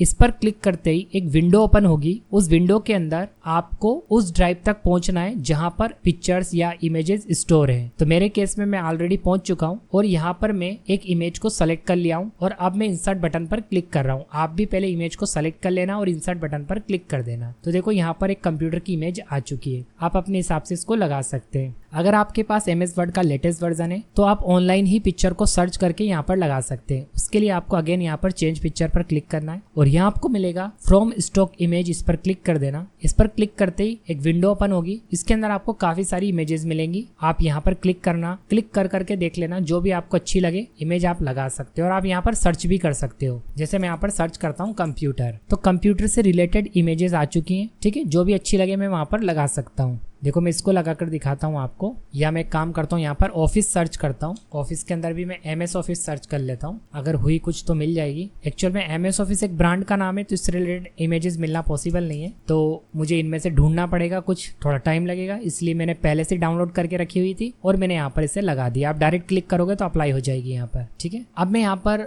ये जो टेक्स्ट लिखा हुआ है इसे अपने हिसाब से एडिट कर लेता हूँ, तो इसे मिटा देता हूँ और यहाँ पर लिख देता हूँ MS वर्ड बुक या PDF, और यहाँ पर MS वर्ड के बारे में मैं लिख सकता हूँ। फिलहाल मैं वीडियो बना रहा हूँ इसलिए मैं यहाँ पर कुछ भी नहीं लिख रहा, आप अपने हिसाब से लिख लेना। यहाँ पर आप अपना नाम एंटर कर सकते हैं, ठीक है। कोर्स का टाइटल डाल सकते हैं आप अपने हिसाब से, यहाँ पर भी मैं वर्ड ही लिख देता हूँ। यहाँ पर जहाँ लिखा हुआ है डॉक्यूमेंट टाइटल, इसे एडिट करके मैं माइक्रोसॉफ्ट वर्ड लिख देता हूँ। यहाँ पर मैं ईयर डाल देता हूँ। तो ये देखो कवर पेज तैयार हो चुका है। कुछ इस तरीके से आप भी कवर पेज बना सकते हो। काफी सारी स्टाइल है कवर पेज के अंदर, अगर हम क्लिक करते हैं तो आप इनमें से कोई भी स्टाइल सेलेक्ट कर सकते हो। रिमूव करना है तो आप यहाँ से कवर पेज को रिमूव भी कर सकते हो। अब जो नेक्स्ट ऑप्शन है वो है ब्लैंक पेज। इस पर क्लिक करने से एक नया पेज आ जाता है। जैसे मान लो ये पेज पूरा फुल हो चुका है, कुछ लिख कर देखते हैं हम रेंड फंक्शन से, जिसे मैं ऑलरेडी आपको बता चुका हूँ। ये नीचे तक लिखा होता और ये पेज फुल हो चुका होता। इसके बाद मुझे एक नया पेज चाहिए होता है यहाँ पर, तो मैं यहाँ से एक ब्लैंक पेज पर क्लिक करूंगा तो मुझे एक नया पेज मिल जाएगा, ठीक है। इसके बाद यहाँ पर अगला ऑप्शन है पेज ब्रेक का। जैसे देखो यहाँ पर आपको जो पैराग्राफ दिखाई दे रहा है, इसे मुझे अगर अगले पेज पर भेजना है तो मैं ऐसे एंटर कर कर कर तो भेज ही सकता हूँ, बट ये तरीका सही नहीं है। इसका जो सबसे अच्छा तरीका है, जिस पैराग्राफ को आपको नेक्स्ट पेज पर भेजना है यानी पेज ब्रेक करना है, वहां पर रखो। मुझे यहाँ से सारा नेक्स्ट पेज पर भेजना है। कर्सर मैंने यहाँ रखा और पेज ब्रेक पर क्लिक कर दिया, तो जो यहाँ लिखा हुआ था ना, देखो वो यहाँ से हटके नेक्स्ट पेज पर चला गया। तो कुछ ऐसा कर सकते हैं। और अगर आगे कोई डॉक्यूमेंट नहीं है तो इस ऑप्शन से भी नया पेज आ जाता है। देखो अभी कुछ नहीं है ना आगे लिखा हुआ, तो इसके आगे मैं रखकर यहाँ पर अगर पेज ब्रेक कर दूं तो एक नया पेज आ जाएगा, देखो इससे भी। बट एक्चुअल में नया पेज लेने के लिए नहीं है, नया पेज तो इससे लेते हैं हम ब्लैंक पेज। ये जो है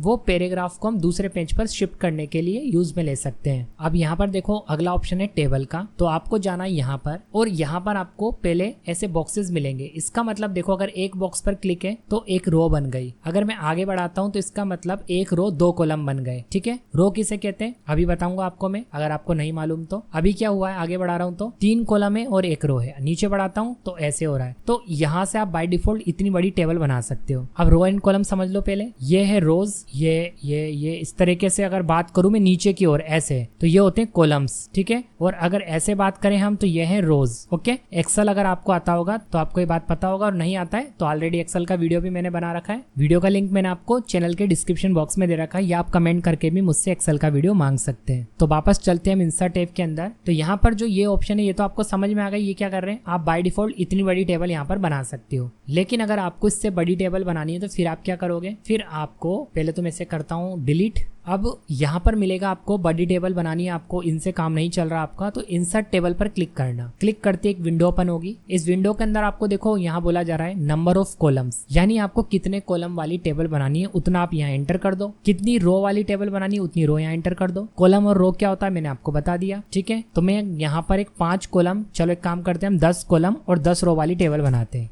10 एंटर कर देते हैं दोनों में, ओके। अब यहाँ पर ओके पर क्लिक कर देते हैं। देखो 10 रो 10 कॉलम वाली टेबल बनकर आ गई। तो इस तरीके से भी हम टेबल बना सकते हैं। कहाँ पर, इंसर्ट के अंदर, इस ऑप्शन से। इसके बाद देखो जो नेक्स्ट ऑप्शन है वो है ड्रॉ टेबल का। इसकी हेल्प से हम बिल्कुल वैसे ही ड्रॉ कर पाएंगे टेबल को जैसा कि हम नोटबुक में करते हैं, पेन लेकर स्केल लेकर उससे लाइन वगैरह खींच के जो ड्रॉ करते हैं ना, वैसा ही हम यहाँ पर भी ड्रॉ कर पाएंगे। तो कैसे करेंगे, पहले मैं इस टेबल को डिलीट करके थोड़ी जगह बना देता हूँ। देखो डिलीट कैसे कर रहा हूँ वो भी देख लो। यहाँ क्लिक कर रहा हूँ मैं, क्लिक करते ही ये विंडो आएगी, इसमें यहाँ पर डिलीट का ऑप्शन है और यहाँ पर लास्ट में ऑप्शन है डिलीट टेबल, इस पर क्लिक कर रहा हूँ। अब मैं जाऊंगा इंसर्ट टैब के अंदर, टेबल के अंदर जाऊंगा और यहाँ पर लूंगा ड्रॉ टेबल, क्योंकि अब हमें टेबल को ड्रॉ करना है। ये ले लिया मैंने। देखो एक पेंसिल सी आ जाएगी, जैसे आप ड्रॉ करना चाहो वैसे आप कर सकते। मुझे इतनी बड़ी टेबल ड्रॉ करनी है, मैंने इतना सिलेक्शन कर लिया। अब देखो कॉलम मुझे इतने बड़े बड़े बनाने, तो मैं यहाँ से ऐसे खींचूंगा, ऐसे रखूंगा पेंसिल से और यहाँ नीचे की ओर खींचूंगा। देखो कॉलम बनते जा रहे हैं। पहला कॉलम इतना बड़ा बनाना था, दूसरा इतना। अपने हिसाब से मैं इसको बना सकता हूँ। जितना बड़ा मुझे कॉलम बनाना है उतना बड़ा मैं यहाँ से बना सकता हूँ। इधर की तरफ खींच रहा हूँ तो रो बनती जा रही है, ठीक है। 1 रो हो गई, 2 रो हो गई, 3 रो, ठीक। आप जब खुद से बनाएंगे तो आपको समझ में आ जाएगा कि हम ड्रॉ करके भी टेबल को बना सकते हैं, ओके। इसे डिलीट कर देते हैं, बट डिलीट करने से पहले इसको सेलेक्ट करना पड़ेगा और सेलेक्ट करने के लिए पेंसिल को हटाना पड़ेगा। तो यहाँ देखो automatic table layout tab activate हो जाती है अगर हम टेबल में काम कर रहे हैं। ये वाला जो टैब है ना वो तभी आएगा जब आपने टेबल बनाई होगी। यहाँ पर आपको देखो मिल रहा है ड्रॉ टेबल, इसको हटा दो, ठीक है। आप सेलेक्ट कर सकते हो आप, और यहाँ से भी आप डिलीट कर सकते हो। वैसे डिलीट दूसरी जगह से भी हम कर सकते हैं, वो है टेबल लेआउट टैब के अंदर। देखो यहाँ से भी मैं बता देता हूँ आपको। टेबल लेआउट टैब के अंदर भी देखो डिलीट है, डिलीट के कोने पर क्लिक करना और यहाँ पर मिलेगा आपको डिलीट टेबल, इस पर क्लिक कर देना। ऑलराइट, अब जो हमने टेबल बनाने के ऑप्शन देखे थे ना, वो टेबल बनाने के मेन ऑप्शन है, लेकिन आप चाहो तो यहाँ पर एक्सेल स्प्रेडशीट का यूज करते हुए भी टेबल बनाकर ला सकते हो। इसके लिए आपको एक्सेल आना जरूरी है, जो कि MS वर्ड के बाद ही अक्सर लोग सीखते हैं। अगर आप स्टूडेंट हैं तो किसी कंप्यूटर इंस्टीट्यूट से अगर आप MS वर्ड सीख रहे हैं पहले, तो उसके बाद ही आपको एक्सेल सिखाया जाएगा। पर फिलहाल अगर आप इस पर क्लिक करते हैं तो एक शीट खुलेगी, देखो इस तरीके से। इसमें आप टेबल बनाकर जैसे ही बाहर क्लिक करोगे तो वो डेटा आपके MS वर्ड में आ जाएगा, यहाँ पर आ जाएगा। ठीक है, तो जब आप एक्सेल सीख लोगे तो आप स्कोर अच्छे से कर सकते हो। और जो एक्सेल वाला काम है वो एक्सेल में ही करें तो बहुत अच्छा रहता है। तो टेबल बनाने के इतने सारे ऑप्शन है, इनसे हम काम चला सकते हैं। क्विक टेबल पर क्लिक करते हैं तो हमें कुछ बनी बनाई पहले से टेबल्स मिलती हैं, जो कि कैलेंडर के रूप में मिल सकती हैं। यहाँ पर कुछ फॉर्मेट्स हैं, जो आपको अच्छा लग रहा हो उसे आप यूज कर सकते हैं। जिसे मैं आपको यहाँ पर कैलेंडर इंसर्ट करके दिखाता हूँ। देखो हो गया, टेबल फॉर्मेट में ही है, इसे हम एडिट कर सकते हैं पूरा। अब यहाँ पर मैं आपको एक टेबल बनाकर और टेबल के ऊपर कुछ ऑप्शंस होते हैं उन्हें यूज करके दिखाता हूँ, वो बहुत काम आएंगे आपके। तो फिलहाल एक काम करते हैं, छोटी सी टेबल यहीं से बना लेते हैं। ठीक है, कॉलम्स के कुछ नाम दे देते हैं यहाँ पर हम।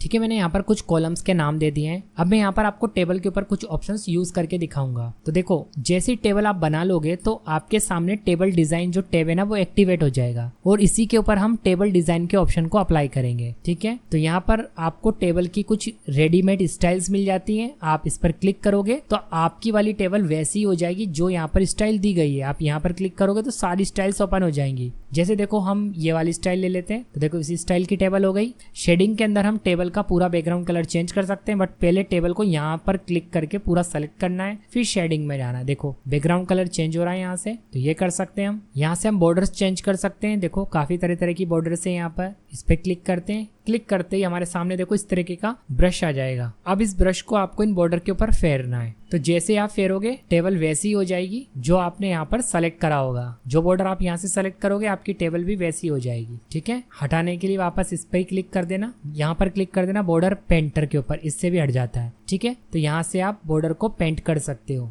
तो कुछ इस तरीके से आप यहाँ से अपने हिसाब से कोई भी बॉर्डर लगा सकते हो। बॉर्डर सेलेक्ट करते ही आपके सामने ऐसा ब्रश आ जाएगा, जस्ट आपको उसके ऊपर फेरना है बॉर्डर के ऊपर। तो जो बॉर्डर आपने सेलेक्ट करी होगी वो अप्लाई हो जाएगी। ठीक है, और यहाँ से आप बॉर्डर की मोटाई को बढ़ा सकते हो। कहाँ से? इसके नीचे से। देखो यहाँ से कितनी मोटी बॉर्डर आपको लगानी है वो आप यहाँ से तय कर सकते हो। तो पहले आप सेट कर लेना, फिर आप बॉर्डर चूज कर लेना और उसके बाद आप फेरना, तो बॉर्डर अप्लाई हो जाएगी। ठीक है, बाकी ये सब चीजें आप एक्सेल में और अच्छे से कर पाओगे। और हमें ज्यादातर टेबल बनाने की जरूरत एक्सेल के अंदर ही पड़ती है। अब देखिए, टेबल सेलेक्ट करने के बाद आपको यहाँ पर टेबल डिजाइन तो मैंने बता दिया, इसी के साथ साथ यहाँ पर टेबल लेआउट टैब भी एक्टिवेट हो जाता है। और ये तभी होगा जब आप टेबल पर क्लिक कर लोगे, टेबल बनी हुई होगी तो ये दोनों टैब आएंगी सामने। तो टेबल लेआउट में हम जाते हैं तो इस टेबल से संबंधित काफी सारे ऑप्शन है। जैसे कि टेबल में अगर आपको किसी कॉलम को डिलीट करना हो, जैसे ये सीरियल नंबर आपको डिलीट करना हो, कॉलम नहीं चाहिए, तो आप डिलीट में जाएंगे और यहाँ पर मिलेगा आपको डिलीट कॉलम, इस पर क्लिक कर दो। देखो सीरियल नंबर वाला कॉलम डिलीट हो गया। फिलहाल मैंने कंट्रोल के साथ जेड बटन दबाया, इससे अंडू हो गया और वापस कॉलम आ गया। ऐसे आप डिलीट के अंदर जाकर रो को डिलीट कर सकते हो। तो हम चाहे तो इस पूरी रो को डिलीट कर सकते हैं। ये देखो रो डिलीट हो गई, कंट्रोल जेड से वापस ले आते हैं। तो जिस रो में आपका कर्सर होगा ना वो रो डिलीट हो जाएगी और जिस कॉलम में आपका कर्सर होगा ना वो कॉलम डिलीट हो जाएगा। और अगर आपको पर्टिकुलर एक ब्लॉक को डिलीट करना है, जिसे सेल कहते हैं, एक जो ब्लॉक होता है ना इसे सेल कहा जाता है, तो डिलीट सेल पर क्लिक करते ही वो ब्लॉक डिलीट हो जाएगा। और पूरी टेबल को डिलीट करना है तो डिलीट टेबल पर क्लिक कर दो, बट पहले टेबल को सेलेक्ट कर लो। ठीक है, देखो मैं करके भी दिखा देता हूँ। डिलीट हो गई टेबल, कंट्रोल जेड से मैं वापस ले आता हूँ। अभी मुझे आपको और भी ऑप्शन दिखाने हैं। ऑलराइट, अब हम वापस से टेबल लेआउट में जाते हैं। यहाँ पर आपको टेबल लेआउट के अंदर इरेजर का ही ऑप्शन मिल जाता है, इससे भी आप टेबल को मिटा सकते हो। देखो यहाँ से मैं इसको सेलेक्ट करता हूँ, कॉलम डिलीट हो गया। तो इरेजर भी हमारे पास ऑप्शन है। टेबल लेआउट के अंदर ही हमें ड्रॉ टेबल मिल जाता है, तो हम पेंसिल से ड्रॉ भी कर सकते हैं। जो हमने इंसर्ट टैब के अंदर टेबल के अंदर देखा था वही ड्रॉ टेबल है ये। इसके बाद यहाँ पर कुछ काम के ऑप्शन ये हैं, इन्हें भी देख लो। जैसे आपको नेम और कोर्स के बीच में एक नया कॉलम इंसर्ट करना है, तो यहाँ पर आपको मिलेगा इंसर्ट कॉलम राइट। हमें राइट में चाहिए, नेम के बाद चाहिए, मतलब राइट में चाहिए। तो यहाँ पर क्लिक कर रहा हूँ, एक राइट में देखो नया कॉलम आ गया। लेफ्ट में चाहिए तो लेफ्ट में आ जाएगा, यहाँ क्लिक करता हूँ और देखो लेफ्ट पर क्लिक करता हूँ, इंसर्ट कॉलम लेफ्ट, लेफ्ट में आ गया। ठीक है, कंट्रोल जेड कर देता हूँ, वापस सही हो गया। सेम उसी प्रकार अगर आपको रो चाहिए, जैसे इसके बाद आपको एक रो चाहिए, तो इंसर्ट रो पर क्लिक कर दो, ब्लो मतलब नीचे, एबव मतलब ऊपर, ब्लो पर क्लिक करते नीचे एक नई रो आ गई। तो ये कब काम में आता है, जब आप डेटा इंसर्ट कर चुके हो और बीच में आपको कोई नया रिकॉर्ड चढ़ाना है, तब आपको एक रो बनानी पड़ेगी। तो आप इंसर्ट रो ब्लो पर क्लिक करो या एबव पे क्लिक करो आपकी जरूरत के हिसाब से। सेम उसी प्रकार अगर आप टेबल बना चुके हो, बीच में अगर आपको कोई कॉलम नया बनाना है या आपसे छूट गया था, तब आप इन दोनों ऑप्शन को यूज कर सकते हो। ठीक है, इसके बाद यहाँ पर हमारे पास एक ऑप्शन है मर्ज सेल का, ये भी काम आता है। वैसे ये एक्सेल में ज्यादा अच्छे से यूज करोगे, फिर भी यहाँ है तो मैं बता देता हूँ, बट आई थिंक ये आपको लेटेस्ट वर्जन में ही दिखाई देगा इस तरीके से। तो यहाँ पर पहले मैं एक रो बनाता हूँ, रो बनाने के लिए ऊपर बनाऊंगा। ठीक है, तो इंसर्ट रो ब्लो पर क्लिक करता हूँ, देखो एक नई रो आ गई। इसके बाद देखो सेलेक्ट करते ही मर्ज सेल वाला जो ये ऑप्शन है ना, ये एक्टिवेट हो जाएगा। जब तक आप सेलेक्ट नहीं करोगे एक्टिवेट भी नहीं होगा। तो मैंने सेलेक्ट कर लिया, अब मर्ज सेल पर क्लिक करता हूँ, तो देखो सारे कॉलम मर्ज होकर एक ही बन गए। तो इस पर क्लिक करते हैं और हम यहाँ पर टॉपिक डाल देते हैं स्टूडेंट शीट। ओके, इसलिए मैंने मर्ज करा था। अब इसे मैं सेंटर में भी ले सकता हूँ। कैसे लूंगा, यहाँ पर देखो सेंटर का ऑप्शन है ये वाला, इस पर क्लिक करता हूँ तो ये अलग अलग ऑप्शन है, आप अपने हिसाब से अलाइन कर सकते हो। मैंने फिलहाल सेंटर कर दिया। इसके बाद जो अगला ऑप्शन है वो है स्प्लिट सेल का। इसका यूज करते हुए मैं किसी भी सेल को कई भागों में डिवाइड कर सकता हूँ। कितने भागों में डिवाइड करना है, इस पर क्लिक करने के बाद हमें पता चलेगा। जैसे 2 कॉलम में डिवाइड करना है तो आप यहाँ पर 2 रहने दो, रोज में भी डिवाइड करना है तो यहाँ रोज बढ़ा सकते हो। फिलहाल 2 रखकर ओके करता हूँ। तो यहाँ पर देखो एक सेल 2 कॉलम में डिवाइड हो गई। तो इस तरीके से आप किसी भी सेल को डिवाइड कर सकते हो। ऐसे ही आप टेबल को भी स्प्लिट कर सकते हो। इस पर क्लिक करो, एक नई टेबल आ जाएगी। यहाँ पर आप नई टेबल भी बना सकते हो। 2 टेबल में स्प्लिट हो जाएगा आपका डेटा। देखो मैं यहाँ पर क्लिक करूँ और यहाँ पर क्लिक करता हूँ तो देखो अब दोनों टेबल अलग अलग हो गई। टेबल भी स्प्लिट की जा सकती है। आपको कॉलम वगैरह को ऑटो फिट करना है तो आप इस पर क्लिक कर दोगे, आपके सारे कॉलम ऑटो फिट हो जाएंगे। विड्थ हाइट आप यहाँ से बढ़ा सकते हो किसी भी कॉलम की, किसी भी रो की। ठीक है, बाकी ज्यादातर जो ऑप्शन है ना वो आप एक्सेल में सीखोगे बहुत अच्छे से। एमएस वर्ड को हम एमएस वर्ड के हिसाब से ही रहने देते हैं। हाँ, वो बात अलग है कि हम लेटेस्ट वर्जन यूज कर रहे हैं तो हमें एक्सेल वाले कुछ ऑप्शन एमएस वर्ड में ही मिल गए, बट ये सभी काम आप अच्छे से एक्सेल में कर पाओगे। एक्सेल पर मैंने डिटेल वीडियो बना रखा है, लिंक आपको चैनल के डिस्क्रिप्शन बॉक्स में मिल जाएगा या फिर आप मुझे कमेंट कर देना। चलिए अब मैं आपको एमएस वर्ड के अंदर आगे के ऑप्शन बताता हूँ, जो कि पिक्चर का यूज करते हुए आप अपने वर्ड डॉक्यूमेंट के अंदर कोई भी पिक्चर को यानी इमेज को इंसर्ट कर सकते हैं। अब ये जो पिक्चर होती है या इमेज होती है, इसे आप अपने कंप्यूटर से लेकर आ सकते हो या फिर आप इसे ऑनलाइन लेकर आ सकते हो। पहले मैं आपको कंप्यूटर से लाना बताता हूँ। तो इसके लिए यहाँ पर आपको पिक्चर्स पर क्लिक करना है और आपको मिलेगा दिस डिवाइस, इस पर क्लिक कर देना। अब ये जो डायलॉग बॉक्स या ये विंडो ओपन हुई है, इसके अंदर आपको पहले उस पिक्चर को सेलेक्ट करना है जिसे आपको एमएस वर्ड डॉक्यूमेंट में ओपन करना है यानी लेकर आना है। तो यहाँ पर मैं किसी को भी सेलेक्ट कर लेता हूँ। अगर आप किसी कंप्यूटर सेंटर से वर्ड को सीख रहे हैं तो वहां पर अपने सर या मैडम से पूछ लेना कि उस कंप्यूटर में इमेजेस कहां पर है, फिर वहां से उस इमेज को सेलेक्ट करके आप इंसर्ट कर सकते हैं। तो जैसे मैंने इंसर्ट पर क्लिक करा तो देखो इमेज इसके अंदर आ चुकी है। जैसे आप इमेज को इसके अंदर इंसर्ट करोगे तो कई बार ये जो इमेज होती है ना, ये मूव नहीं होगी। जैसे मूव का मतलब मैं इसे उठाकर इधर नहीं सरका सकता। पहले मैं काम करता हूँ, आपको साइज छोटी करके दिखाता हूँ, फिर मैं आपको बताऊंगा कि सरकाने का मतलब क्या होता है। तो छोटा करने के लिए आप देखो यहाँ पर ये आपको डॉट्स दिखाई दे रहे हैं सर्कल जैसे, ये चारों कोनों पर है प्लस बीच में भी है। ठीक है, अब अगर आपको इमेज को छोटा करना है तो हमेशा एक तरीका फॉलो करना, वो है एक कोने से इमेज को छोटा करना। जैसे मैं माउस का पॉइंटर बिल्कुल इस कोने पर लेकर जा रहा हूँ, अब माउस का बटन दबाकर ऊपर की ओर दबाऊंगा तो देखो छोटा हो रहा है। कभी भी ऐसे छोटा नहीं करना चाहिए, इससे पूरी इमेज खराब हो जाती है। ना ही ऐसे छोटा करना चाहिए, इससे भी इमेज खराब हो जाती है। हमेशा कोने से करो, चाहे ऊपर से करो चाहे इधर से या इधर से। ठीक है, मैंने छोटा कर लिया। But now question is that कि अगर मुझे यहाँ से इसे मूव करके थोड़ा इधर सरकाना है तो देखो ये मूव नहीं हो सकती। मैं बीच में क्लिक करके माउस का बटन दबाकर इसको इधर सरका रहा हूँ बट ये सरक नहीं रहा। तो इसके लिए सबसे पहले आपको इमेज को सेलेक्ट कर लेना है, फिर ऑटोमेटिक आपके एमएस वर्ड में भी फॉर्मेट नाम का टैब ओपन हो जाएगा। लेटेस्ट वर्जन में ये पिक्चर फॉर्मेट के नाम से आता है। इसके अंदर आपको जाना है रैप टेक्स्ट के अंदर और इसके अंदर आपको मिलेगा स्क्वायर, इस पर क्लिक कर देना। Now you can move your image. देखो यहाँ पर ये मूव हो पा रही है, इजिली हम इसे मूव कर पा रहे हैं, कहीं भी सरका कर हम इसे रख सकते हैं। तो कैसे मैं इसे मूव कर रहा हूँ, माउस का जो बटन होता है मैं इससे क्लिक करता हूँ बीच में और फिर इसे ऐसे सरकाता हूँ। ठीक है, अब मैंने इसे सेंटर में रख लिया। साइज अगेन मैं यहाँ से बढ़ा ही सकता हूँ। तो ये भी आपको पता होना चाहिए कि इमेज लाने के बाद मूव कैसे करते हैं। अब जो इमेज हम इसमें लेकर आए यानी इंसर्ट करी हमने, उसके ऊपर हम कुछ सेटिंग्स को अप्लाई कर सकते हैं। जैसे आपको भी आपके वाले एमएस वर्ड में यहाँ पर करेक्शन का या कलर का ऑप्शन मिलेगा, इससे आप इमेज के अंदर करेक्शन कर सकते हो कलर्स का या फिर ब्राइटनेस कॉन्ट्रास्ट बढ़ा सकते हो। ये सब आप एक बार करके देखना, डेफिनेटली हो जाता है। मैं यहाँ पर आपको मोस्ट यूजफुल ऑप्शन बताता हूँ। मैंने इमेज सेलेक्ट करा और यहाँ पर देखो इमेज की स्टाइल सेलेक्ट कर रहा हूँ, यानी जो पिक्चर लेकर आया हूँ इसकी स्टाइल को। तो अगर मैं इसको सेलेक्ट करता हूँ तो यहाँ पर देखो इमेज के चारों तरफ एक बॉर्डर लग गई है जो कि काफी अच्छी लग रही है। काफी सारी स्टाइल है यहाँ पर, जो भी अच्छी लगे आपको आप यहाँ से सेलेक्ट कर सकते हैं। अगर आप यहाँ पर क्लिक कर रहे हैं तो और भी स्टाइल खुल जाएंगी, जो भी आपको अच्छी लगे आप यहाँ से चूज कर सकते हैं। तो फिलहाल मैं ये रख लेता हूँ, बट एक काम करता हूँ, अभी मैं आपको और ऑप्शन दिखाऊंगा, इसलिए मैं इसको डिफॉल्ट कर देता हूँ, मतलब जैसा पहला था वैसा कर देता हूँ। ऑलराइट, अब यहाँ पर आपको मिलेगा पिक्चर बॉर्डर का ऑप्शन। इसके अंदर आपको पिक्चर की बॉर्डर्स को चेंज करने से रिलेटेड ऑप्शन मिलेंगे। आप बॉर्डर का कलर चेंज कर सकते हैं, but before changing border colour मुझे बॉर्डर की थोड़ी सी मोटाई करनी पड़ेगी, मतलब उसका वेट बढ़ाना पड़ेगा। तो now you can see here weight नाम का ये ऑप्शन है, इसके ऊपर मैं माउस का पॉइंटर रखता हूँ तो यहाँ पर आपको डिफरेंट टाइप्स ऑफ बॉर्डर दिखाई देगी। तो ये आपकी चॉइस है कि आपको कौन सी बॉर्डर सेलेक्ट करनी है। तो मैं यहाँ से कोई भी बॉर्डर सेलेक्ट कर सकता हूँ। देखो साइज है, ये अपने ऊपर डिपेंड करेगा कि अपन को बॉर्डर कितनी मोटी रखनी है। ओके, तो फिलहाल मैं 3 pt रख लेता हूँ।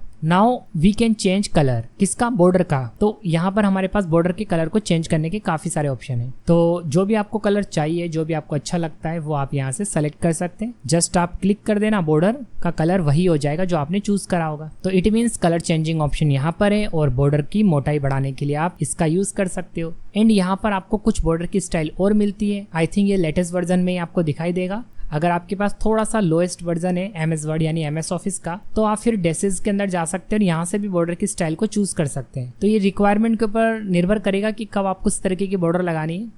तो फिलहाल मैं यहाँ से इस तरीके की सेलेक्ट करके आपको दिखा देता हूँ। ऑलराइट, इसके बाद हमें यहाँ पर अगेन पिक्चर इफेक्ट्स का ऑप्शन मिलेगा, और इसके अंदर काफी सारे प्रीसेट्स पहले से बनाकर रखे हुए हैं। जो प्रीसेट आप सेलेक्ट करोगे आपकी इमेज यानी पिक्चर उसी हिसाब से हो जाएगी। तो यहाँ पर देखो मैं कुछ सेलेक्ट करके दिखाता हूँ आपको, उससे आपको आइडिया होगा कि हो क्या रहा है। जैसा आप यहाँ से सेलेक्ट करोगे वैसी ही आपकी इमेज हो जाएगी। अगर मैं इसको सेलेक्ट करता हूँ तो देखो कुछ इस तरीके की पिक्चर सेट हो गई है। तो बस आपको एक काम करना है, इसके अंदर काफी सारे ऑप्शन है, आपको बस टेस्ट करना है, उससे आपको पता लग जाएगा कि किससे क्या हो रहा है, किस तरीके का अगर आप प्रीसेट सेलेक्ट कर रहे हो तो उससे किस तरीके का इफेक्ट इमेज पर अप्लाई हो रहा है। अगर मैं इस तरीके का यहाँ पर लगाता हूँ तो एक शेडो लग रही है, बहुत ध्यान से आपको देखना पड़ेगा कि शेडो अप्लाई हो रही है। शेडो के अंदर ऑब्वियसली शेडो होगा, रिफ्लेक्शन के अंदर रिफ्लेक्शंस होंगे, डबल दिखाई देगा। देखो नीचे इसका रिफ्लेक्शन आ रहा है, अगर मैं इसको सेलेक्ट करता हूँ साइड में आ रहा है। तो अलग अलग तरीके के रिफ्लेक्शन ऑप्शन है यहाँ पर, जो भी आपको अच्छा लगे आप इसके अंदर से चूज कर सकते हो। ऐसे यहाँ पर ग्लो का ऑप्शन है, बट सारे अप्लाई करोगे एक साथ तो अच्छा नहीं लगेगा, एक एक करके ट्राई करना। तो मैं यहाँ से नो कर देता हूँ। ग्लो के अंदर देखो ग्लो है काफी सारे, तो जो भी आपको अच्छा लगे आप यहाँ से चूज कर सकते हो। बट अब आपको एक काम करना है कि इन सबको एक बार टेस्ट कर लेना। अगर आपके पास भी MS ऑफिस का 365 वाला वर्जन है तो आपको एज ए टेस्ट दिखाई देगा, बस आपको टेस्ट करना है, उससे आपकी थोड़ी सी प्रैक्टिस हो जाएगी कि किससे क्या हो रहा है। ठीक है, सारे अगर मैं आपको यूज करके दिखाऊंगा तो वीडियो काफी बड़ा हो जाएगा। मैंने आपको बता दिया किससे क्या हो रहा है, यहाँ पर आप अपने हिसाब से टेस्ट कर लेना। तो एक बार मैं सब हटा देता हूँ।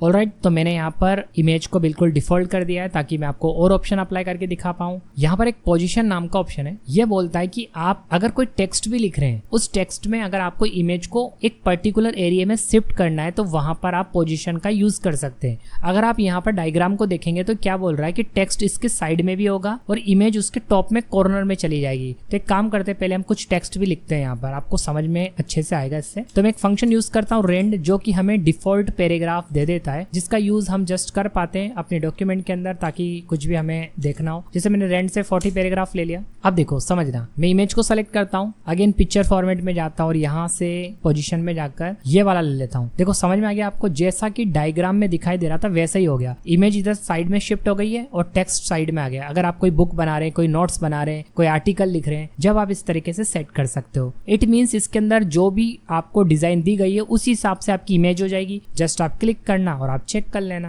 Okay, very simple. मैं आपको मोस्ट यूजफुल ऑप्शन ही बता रहा हूँ। रैप टेक्स्ट के अंदर इमेज को वही रैप करने के ऑप्शन है, अपने हिसाब से आप इसको चूज कर सकते हो। बेसिकली जो हम यूज करते हैं ना वो स्क्वायर यूज करते हैं, वैसे इनका भी यूज होता है। आप थोड़ा सा एक बार टेस्ट करना, डेफिनेटली हो जाता है। इसके बाद हमारे पास ऑप्शन है bring forward send backward. Bring का मतलब होता है लाना, सेंड मतलब होता है भेजना। तो इसका यूज करके दिखाने के लिए मुझे एक इमेज की और जरूरत पड़ेगी। तो पहले तो एक काम करते हैं, हम जो भी हम टेक्स्ट लेकर आए थे उसको पहले हटा देते हैं। ऑलराइट, अब हम एक इमेज और इसमें इंसर्ट कर लेते हैं। तो इंसर्ट में जाता हूँ अगेन और यहाँ पर मैं पिक्चर पर क्लिक करता हूँ, डिस डिवाइस पर क्लिक करके पिक्चर को इंसर्ट कर लेता हूँ। ऑलराइट, तो मैंने यहाँ पर एक इमेज इंसर्ट कर ली है। जैसा कि मैंने आपको बताया था कि जब भी कोई आप इमेज इंसर्ट करो तो उसे पहले पिक्चर फॉर्मेट में जाकर रैप टेक्स्ट में जाकर स्क्वायर जरूर कर लेना ताकि आप उसे मूव कर पाओ, अदरवाइज आप मूव नहीं कर पाओगे। नाउ मैं इसे थोड़ा सा छोटा कर लेता हूँ। अब मैं आपको दिखाता हूँ एक्चुअल यूज किसका।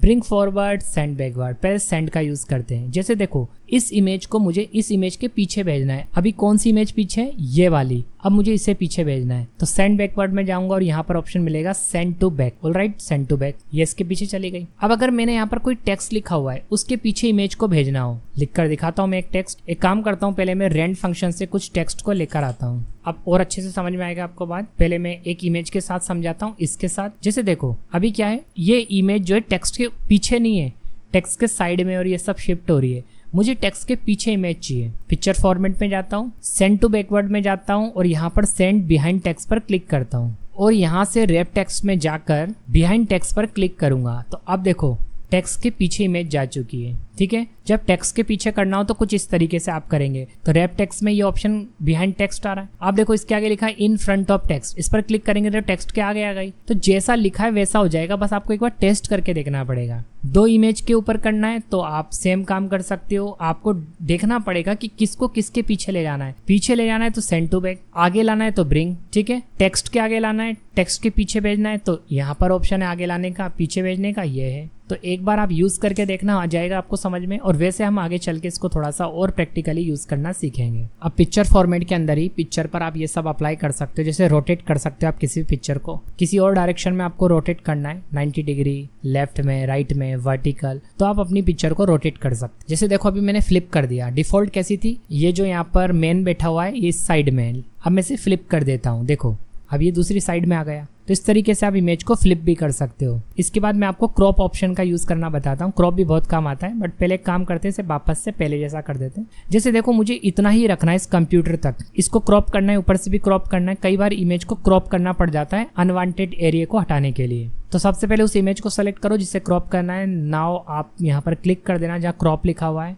इसके बाद इस तरीके का सिलेक्शन आ जाएगा चारों तरफ, आपको ब्लैक ब्लैक सा दिखाई दे रहा है। अब आपको अपना माउस पॉइंटर उस पर लेकर जाना है और ऐसे साइड में दबाना है जितना आपको क्रॉप करना है। ऐसे ऊपर से भी नीचे की ओर दबा रहा हूं मैं। जितना भी क्रॉप करना है उतना आप चारों तरफ से सेट कर लेना। आपको लगता है ये फाइनल है, उसके बाद आपको क्रॉप पर क्लिक कर देना है। अब ये इमेज क्रॉप हो चुकी है। अब अगर आप इसे बड़ा करते हो तो क्रॉप जितना हुआ है ना उतना ही सेट हो जाएगा और उतनी ही बड़ी होगी। तो ये थे पिक्चर फॉर्मेट के कुछ मेन ऑप्शन जो कि किसी इमेज पर या किसी ऑब्जेक्ट पर अप्लाई होगी। अभी मैं आपको कुछ ऑब्जेक्ट वगैरह बनाना भी बताऊंगा। तो इसे डिलीट कर देता हूँ, सेलेक्ट करता हूँ और कीबोर्ड से डिलीट बटन दबाने से ये डिलीट हो गई। ऑलराइट, अब जाता हूँ इंसर्ट में और आपको नेक्स्ट ऑप्शन बताता हूँ जो कि पिक्चर के अंदर ही है, वो स्टॉक इमेज का। अगर आपके कंप्यूटर में इंटरनेट चल रहा है, इंटरनेट से कनेक्ट है आपका कंप्यूटर या लैपटॉप, तो आप स्टॉक इमेज पर जैसे ही क्लिक करोगे तो इंटरनेट से इमेजेस को ढूंढ लेगा, आप उसे भी यहाँ पर लेकर आ सकते हो। जैसे हम ये पिक्चर लेकर आते हैं, ऑलराइट। और यहाँ पर एक काम करते हैं, कंप्यूटर से रिलेटेड लेकर आते हैं, कंप्यूटर सेलेक्ट करते हैं और इस पर क्लिक करते हैं और इंसर्ट कर देते हैं।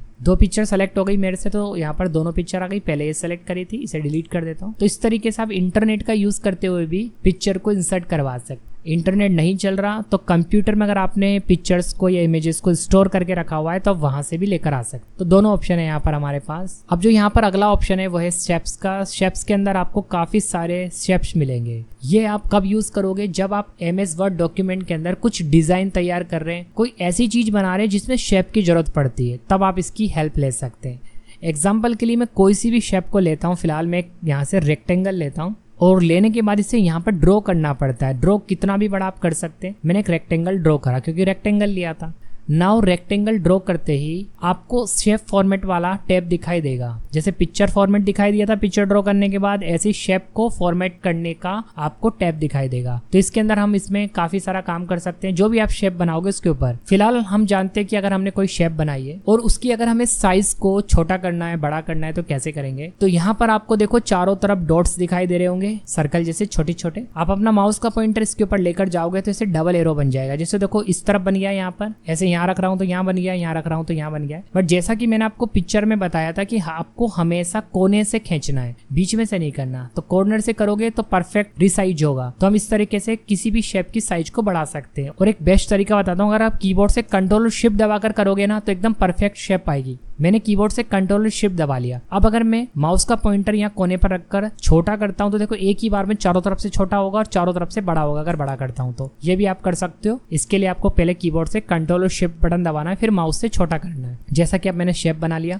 शेप फॉर्मेट टैब सामने आ गया है। तो यहाँ से हम शेप को एडिट कर सकते हैं। देखो एडिट शेप, थोड़ा सा हमें ऐसे अपने हिसाब से इसको एडिट करना है तो वो भी कर सकते हैं। किसी भी शेप को इस पर क्लिक करो, एडिट पॉइंट्स आ जाएगा, इस पर क्लिक करो, ऐसे पॉइंट्स आ जाएंगे। इसे देखो मैं ऐसे एडिट कर सकता हूँ। थोड़ा सा मैंने इसको अपने हिसाब से करा। तो ऐसे आप किसी भी शेप को अपने हिसाब से एडिट भी कर सकते हो। यहाँ से ऐसे पॉइंट्स आ जाएंगे, इनको आप दबाकर अपने हिसाब से किधर भी मूव करोगे तो ये छोटा हो जाता है। इससे आपको अपनी क्रिएटिविटी दिखानी पड़ेगी और फिर आप कुछ बना पाओगे। फिलहाल मैं इसे वापस पहले ऐसा कर देता हूँ और फाइनल, और यहाँ से आप चाहो तो शेप को चेंज भी कर सकते हो। जैसे देखो मैंने ये वाला ले लिया, कहाँ से, इसके अंदर से वही सारे शेप्स आ जाएंगे जो उस लिस्ट में खुल रहे थे, आप एक क्लिक में बदल सकते हो। नाउ यहाँ पर आपको शेप की स्टाइल बदलने का ऑप्शन मिलेगा। पहले से बनी हुई कुछ थीम्स हैं, आप यहाँ पर क्लिक करोगे वैसे ही कलर आ जाएगा, वैसे ही उसके अंदर फॉन्ट आ जाएगा। अगर आप कोई टेक्स्ट टाइप करते हो तो काफी सारे पहले से बने हुए आपको प्रीसेट मिल जाते हैं, उन्हें आप शेप के ऊपर डायरेक्ट अप्लाई कर सकते हो। ऑलराइट, आप चाहो तो खुद से भी कलर फिल कर सकते हो। यहाँ पर आपको शेप फिल का ऑप्शन मिलेगा, इस पर क्लिक करना। जो भी शेप आपने बनाई है उसके अंदर आप यहाँ से कलर फिल कर सकते हो। जो कलर आपको अच्छा लगे आप फिल कर लेना। यहाँ पर भी आपको कुछ स्टैंडर्ड कलर मिलते हैं, आप डायरेक्ट यहाँ से भी फिल कर सकते हो। अगर आपको कलर नहीं चाहिए तो आप नो फिल पर क्लिक करो, कलर हट जाएगा। जैसा कि देखो सेलेक्ट करते हट गया कलर। मोर में जाओगे, मोर फिल कलर में एक विंडो खुलेगी, यहाँ से भी कलर आप फिल कर सकते हो। स्टैंडर्ड में जाते हो तो यहाँ से भी कलर फिल कर सकते हो। कुल मिलाकर शेप फिल के अंदर कलर को फिल करने के ऑप्शन यहाँ पर दिए गए। आप चाहो तो किसी शेप के अंदर पिक्चर भी फिल कर सकते हो। जैसे देखो मैं एक शेप बनाता हूँ, कुछ डिजाइन बनाता हूँ फटाफट से। इंसर्ट में जाता हूँ, शेप्स के अंदर जाता हूँ और यहाँ से एक रेक्टेंगल लेता हूँ, कंट्रोल शिफ्ट दबाया, परफेक्ट साइज बनाई। ऑलराइट, एक मॉनिटर बनाते हैं हम कंप्यूटर का, फटाफट करते हैं इस काम को। और यहाँ पर मैंने इस तरीके से एक और लिया और यहाँ से मैंने एक लेकर ऐसा कुछ बना दिया। ठीक है, सिर्फ मैं आपको पिक्चर फिल करके दिखाना चाह रहा था इसलिए मैंने ऐसा कुछ बनाया। ठीक, हम चाहे तो इसमें कलर भी फिल कर सकते हैं। एक काम करते हैं, इसको थोड़ा डबल करते हैं, अच्छा लगेगा। एक और मैंने एक बॉक्स बनाया, इसके अंदर रेक्टेंगल बनाया। ठीक है, पीछे वाले में मैं कलर फिल कर देता हूँ ताकि बॉर्डर लगेगी और उससे ऐसा लगेगा कि कलर फिल हुआ है। तो मैं पीछे वाला सेलेक्ट करता हूँ, शेप फॉर्मेट में जाके शेप फिल में जाकर देखो इसको मैंने बॉर्डर दे दी। ऑलराइट, ऐसे मैं इसका भी ब्लैक कलर कर देता हूँ और इसमें भी ब्लैक फिल कर देता हूँ। और जो बॉर्डर आ रही है इसको मैं हटाकर कैसे हटाऊंगा बॉर्डर, यहाँ पर नीचे ऑप्शन मिलेगा शेप आउटलाइन, इससे नो आउटलाइन कर देता हूँ और इसकी भी नो आउटलाइन कर देता हूँ। ठीक है, उसकी तो रखनी पड़ेगी हमें आउटलाइन। चलो एक काम करते हैं, इसकी आउटलाइन हम ब्लैक कलर की कर देते, दिखेगी ही नहीं, इसकी भी ब्लैक कर देते हैं। कुल मिलाकर ये जो ऑप्शन है ना, ये बॉर्डर का कलर चेंज करता है। किसी शेप की बॉर्डर का कलर चेंज करना हो तो यहाँ से कर सकते हैं, हटाना हो बॉर्डर तो आप यहाँ से हटा सकते हो। बाकी वही मैंने आपको जो पहले बताया था ना, बॉर्डर की मोटाई बढ़ाना, वो सब मैं ऑलरेडी आपको बता चुका हूँ, वो सब आप अप्लाई कर सकते हो। तो हमने भी कलर फिल करके बनाया। अब चाहूँ तो इसको मैं, अगर बंद मॉनिटर है, ऐसा दिखाना है कि जो कंप्यूटर का मॉनिटर होता है वो बंद है तो कुछ इस तरीके का दिखेगा। देखो अभी मैंने इसमें बीच में ऐसा कलर फिल कर दिया। यहाँ पर मैं नाम लिख सकता हूँ कंपनी का, और अच्छा बना सकता था अगर मैं इसको टाइम दूं तो। अब यहाँ पर अगर मैं इसमें पिक्चर फिल कर दूं तो ये और अच्छा लगेगा। तो कैसे फिल करूंगा, ये सब मैंने बनाया इसलिए था ताकि मैं आपको पिक्चर फिल करके दिखा पाऊं। इसके अंदर पिक्चर, अगर मैं यहाँ से इंसर्ट में से यहाँ से पिक्चर लेकर आता हूँ तो फिर मुझे इसके अंदर सेट करना पड़ेगा। सेट का मतलब देखो समझो, यहाँ से भी ला सकता हूँ मैं। जैसे देखो मैं ये पिक्चर लेकर आया, अब अगर मैं इसके अंदर इसको सेट करूंगा ना तो बहुत टाइम लगेगा। पहले तो मुझे टेक्स्ट रैपिंग में जाके स्क्वायर करना पड़ेगा, फिर ऐसे कोने पे रख के इसे छोटा करना पड़ेगा और बहुत टाइम लेगा ये इसे सेट करना पड़ेगा। अब सेट हो भी नहीं रही है, देखो अच्छे से अब इधर खींचना पड़ेगा। टाइम लगा, कर तो पा रहा हूँ पर टाइम लगा। उससे अच्छा तरीका है, जो आपने शेप बनाई है ना इसे सेलेक्ट कर लो, शेप फॉर्मेट में जाकर शेप फिल में जाकर पिक्चर पे क्लिक करके अपने कंप्यूटर से उस पिक्चर को सेलेक्ट कर लो जो आपको उसमें फिल करनी है। मैं कर लेता हूँ। ठीक है, ये रही वो इमेज और मैं इसे इंसर्ट करता हूँ। देखो एक ही बार में परफेक्ट फिट हो गई उसके अंदर, मुझे कुछ नहीं करना पड़ा। तो वो ऑप्शन इस पर्पस के लिए बना है। बाकी आप यहाँ से ग्रेडियंट अप्लाई कर सकते हो किसी भी शेप में। चलो ग्रेडियंट हम किसी और शेप पर अप्लाई करके देखते हैं। पहले से डिलीट करते हैं, एक नई शेप बनाते हैं, इंसर्ट में जाकर शेप्स में जाते हैं और यहाँ से कोई भी शेप बना लेते हैं। ये बना लेता हूँ ट्रायंगल। ऑलराइट, इसके अंदर मैं फिल करूंगा ग्रेडियंट। इस बार ग्रेडियंट मतलब 2 कलर या 3 कलर को मिक्स करके कुछ बनता है, वो ग्रेडियंट कहलाता है। तो यहाँ पर काफी तरीके के ग्रेडियंट्स आपको प्रीसेट के रूप में पहले से मिल जाएंगे। आप खुद से बनाना चाहते हो, आप मोर ग्रेडियंट्स पर क्लिक कर दो, साइड में विंडो खुलेगी, यहाँ पर आपको ग्रेडियंट फिल का ऑप्शन मिलेगा। इसमें जाकर आप यहाँ से खुद के ग्रेडियंट कलर भी बना सकते हो। थोड़ा सा टाइम देना हो जाता है। जैसे देखो ये सेलेक्ट करा, इसमें कलर फिल कर दिया इस फर्स्ट वाले में। अब यहाँ क्लिक करके इसमें मैं ब्लैक मिक्स कर देता हूँ तो देखो यहाँ पर कुछ इस तरीके का कलर बन के आ रहा है। इन सब में कलर फिल कर सकता हूँ और फिर उससे पैटर्न बन के आता है, वो फिल हो जाता है। आपको टाइम देना पड़ेगा, थोड़ा सा कर करके क्लिक कर करके चेक कर करके देखना पड़ेगा। डेफिनेटली हो जाता है, ये टाइम दोगे सब हो जाता है। बस ये समझ लो किससे क्या हो रहा है, बाकी तो फिर आपको करके तो देखना ही पड़ेगा। आप पैटर्न भी फिल कर सकते हो, यहाँ पर ऐसे कुछ बने बनाए पैटर्न्स मिल जाते हैं, इनको भी फिल किया जा सकता है अगर आप कुछ ऐसा बना रहे हो तो। जिसमें इस तरीके की रिक्वायरमेंट हो। यहाँ पर काफी सारे पैटर्न्स हैं। तो बेसिकली ये ज्यादा काम में तो नहीं आता, क्योंकि MS वर्ड का यूज डॉक्यूमेंटेशन में ज्यादा किया जाता है, डिजाइनिंग में बहुत कम किया जाता है। और अगर फिर भी डिजाइनिंग में इसे आप यूज कर रहे हो तब इसकी जरूरत पड़ती है। तो शेप फिल के अंदर हमें कलर को फिल करने के ऑप्शन मिलते हैं, और शेप आउटलाइन के अंदर बॉर्डर को चेंज करने के ऑप्शन, उसके कलर फिल करने के ऑप्शन हमें यहाँ पर मिल जाते हैं। शेप इफेक्ट के ऑप्शन भी है। अगेन वही जो हमने पिक्चर के ऊपर अप्लाई करे थे ना, वही ऑप्शन है सारे, अब ये शेप पर अप्लाई हो जाएंगे।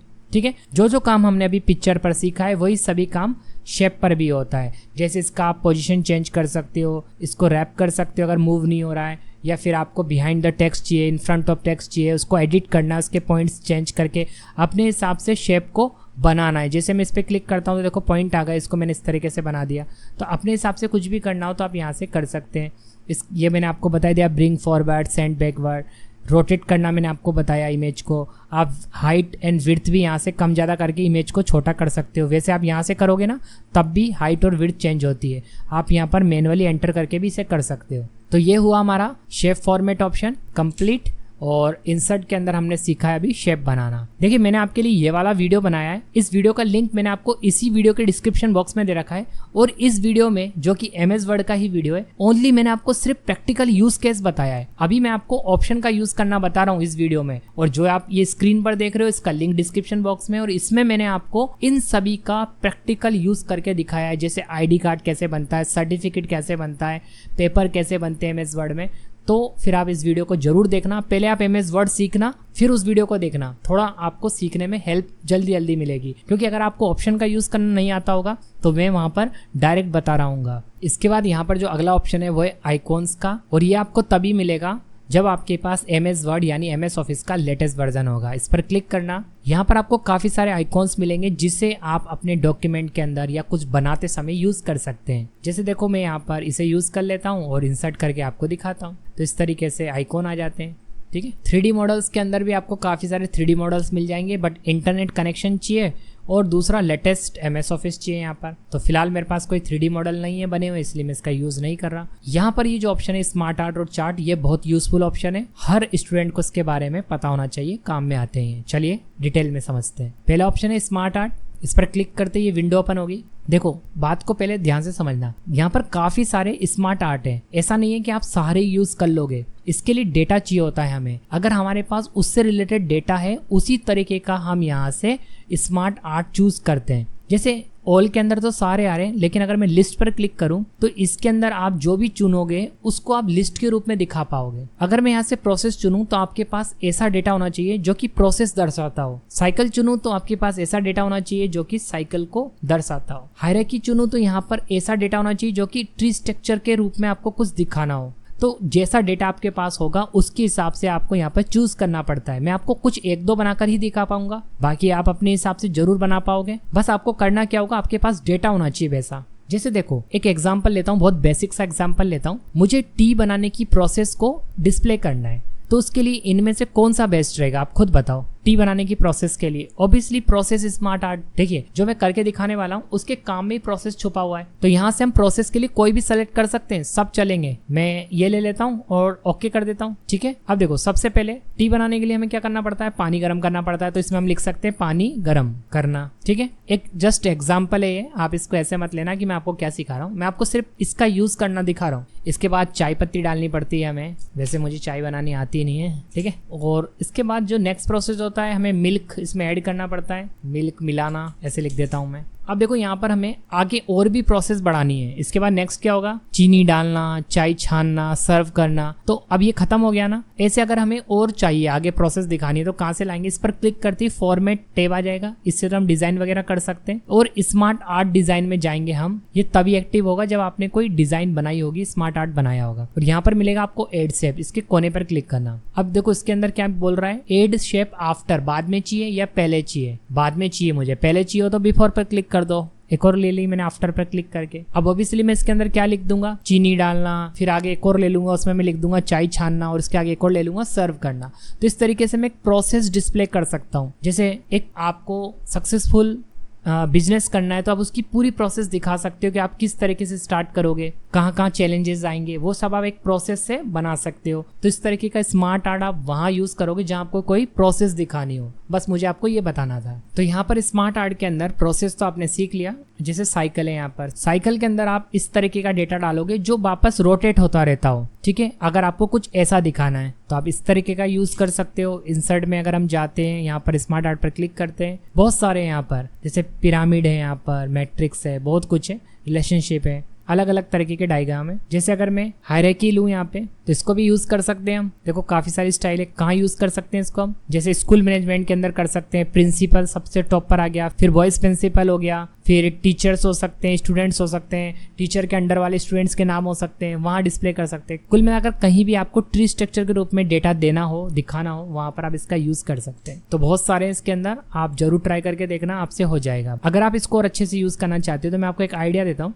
ChatGPT ओपन करना, उसमें ChatGPT से एक प्रॉम्प्ट देकर बोलना कि MS वर्ड में मैं स्मार्ट आर्ट ग्राफिक्स ऑप्शन का यूज करना चाहता हूँ, तो मुझे सभी के लिए एक एक एग्जाम्पल दो। तो वो जो एग्जाम्पल देगा उस डेटा को आप इसमें डालकर देखना और आप बना लोगे। अब यहाँ पर जो अगला ऑप्शन है वो है चार्ट का, और चार्ट के अंदर भी आपको काफी डिफरेंट टाइप के चार्ट बनाने के ऑप्शन मिलते हैं। लेकिन ये जो चार्ट वाला ऑप्शन है ना, ये ज्यादातर केस में एक्सेल में यूज में लाया जाता है। MS वर्ड में इसका यूज बहुत कम किया जाता है, मैंने तो यही देखा है। अगर कोई करता हो तो बात अलग है, बट इस चार्ट का ऑप्शन सबसे ज्यादा एक्सेल में होता है, क्योंकि एक्सेल में जो डेटा होता है ना, उसी को हमें ग्राफ के रूप में यानी चार्ट के रूप में डिस्प्ले करना होता है। और अभी हम अगर MS वर्ड में भी इसको यूज करते हैं ना, तो भी इसके बाद जो सॉफ्टवेयर पढ़ाया जाता है ना एक्सेल, अगर आप किसी कंप्यूटर इंस्टीट्यूट से MS ऑफिस सीख रहे हैं तो वर्ड के बाद ही एक्सेल सिखाते हैं। तो देखना अभी एक्सेल नाम का सॉफ्टवेयर ओपन होगा, अगर आपको आइडिया है तो आपको समझ में आ जाएगा। कोई भी चार्ट अगर आप सेलेक्ट करते हो एक्सेल ही ओपन होगा। जैसे अगर मैं कॉलम चार्ट सेलेक्ट करता हूँ, ओके करता हूँ, तो देखो यहाँ पर एक एक्सेल सॉफ्टवेयर नीचे साइड में ओपन हो गया यहाँ पर। यानी इसके अंदर अगर आप कोई डेटा डालोगे ना, उस डेटा का ग्राफ आपको यहाँ पर बनकर दिखाई देगा। तो चार्ट का यूज एक्सेल में जो डेटा एंटर किया जाता है, उस डेटा को ग्राफिकल चार्ट फॉर्मेट में दिखाने के लिए किया जाता है। फिलहाल मैं एक काम करता हूँ, आपको एक सिंपल सा कोई चार्ट बनाकर दिखा देता हूँ। इंसर्ट में जाता हूँ, चार्ट पर क्लिक करता हूँ, यहाँ से पाई चार्ट लेता हूँ। वैसे आप कोई सा भी ले सकते हैं और अपने हिसाब से बना सकते हैं। एक एग्जाम्पल मैं आपको दूंगा, आपको समझ में आ जाएगा। जैसे पाई चार्ट मैंने चूज करा और यही वाला लेके ओके कर देता हूँ। चार्ट बन के आ गया और देखो नीचे एक्सेल खुल गया। अब यहाँ पर मुझे क्या करना पड़ेगा, डेटा एंटर करना पड़ेगा, उस डेटा के हिसाब से चार्ट बनेगा। फिलहाल मैं एक्सेल को थोड़ा बड़ा करता हूँ, चार्ट छुप रहा है, कोई बात नहीं, बाद में से हम हटा देंगे। इसके अंदर हम डेटा एंटर करते हैं। तो एक एग्जाम्पल बनाता हूँ पहले मैं। जैसे मान लो कोई एक्सपेंस कर रहा है, उसका चार्ट दिखाना है, तो कैसे बनाएंगे, तो ऊपर मैं टॉपिक डाल देता हूँ यहाँ पर एक्सपेंस, और यहाँ पर हम लिख लेते हैं अमाउंट, कितना एक्सपेंस हो रहा है। ठीक है, इन सबको डिलीट कर देते हैं। अभी लिखते जाएंगे, वैसे तो डिलीट हो जाएगा, बट मैं इसको एक काम करता हूँ, लिख लिख के डिलीट करता हूँ।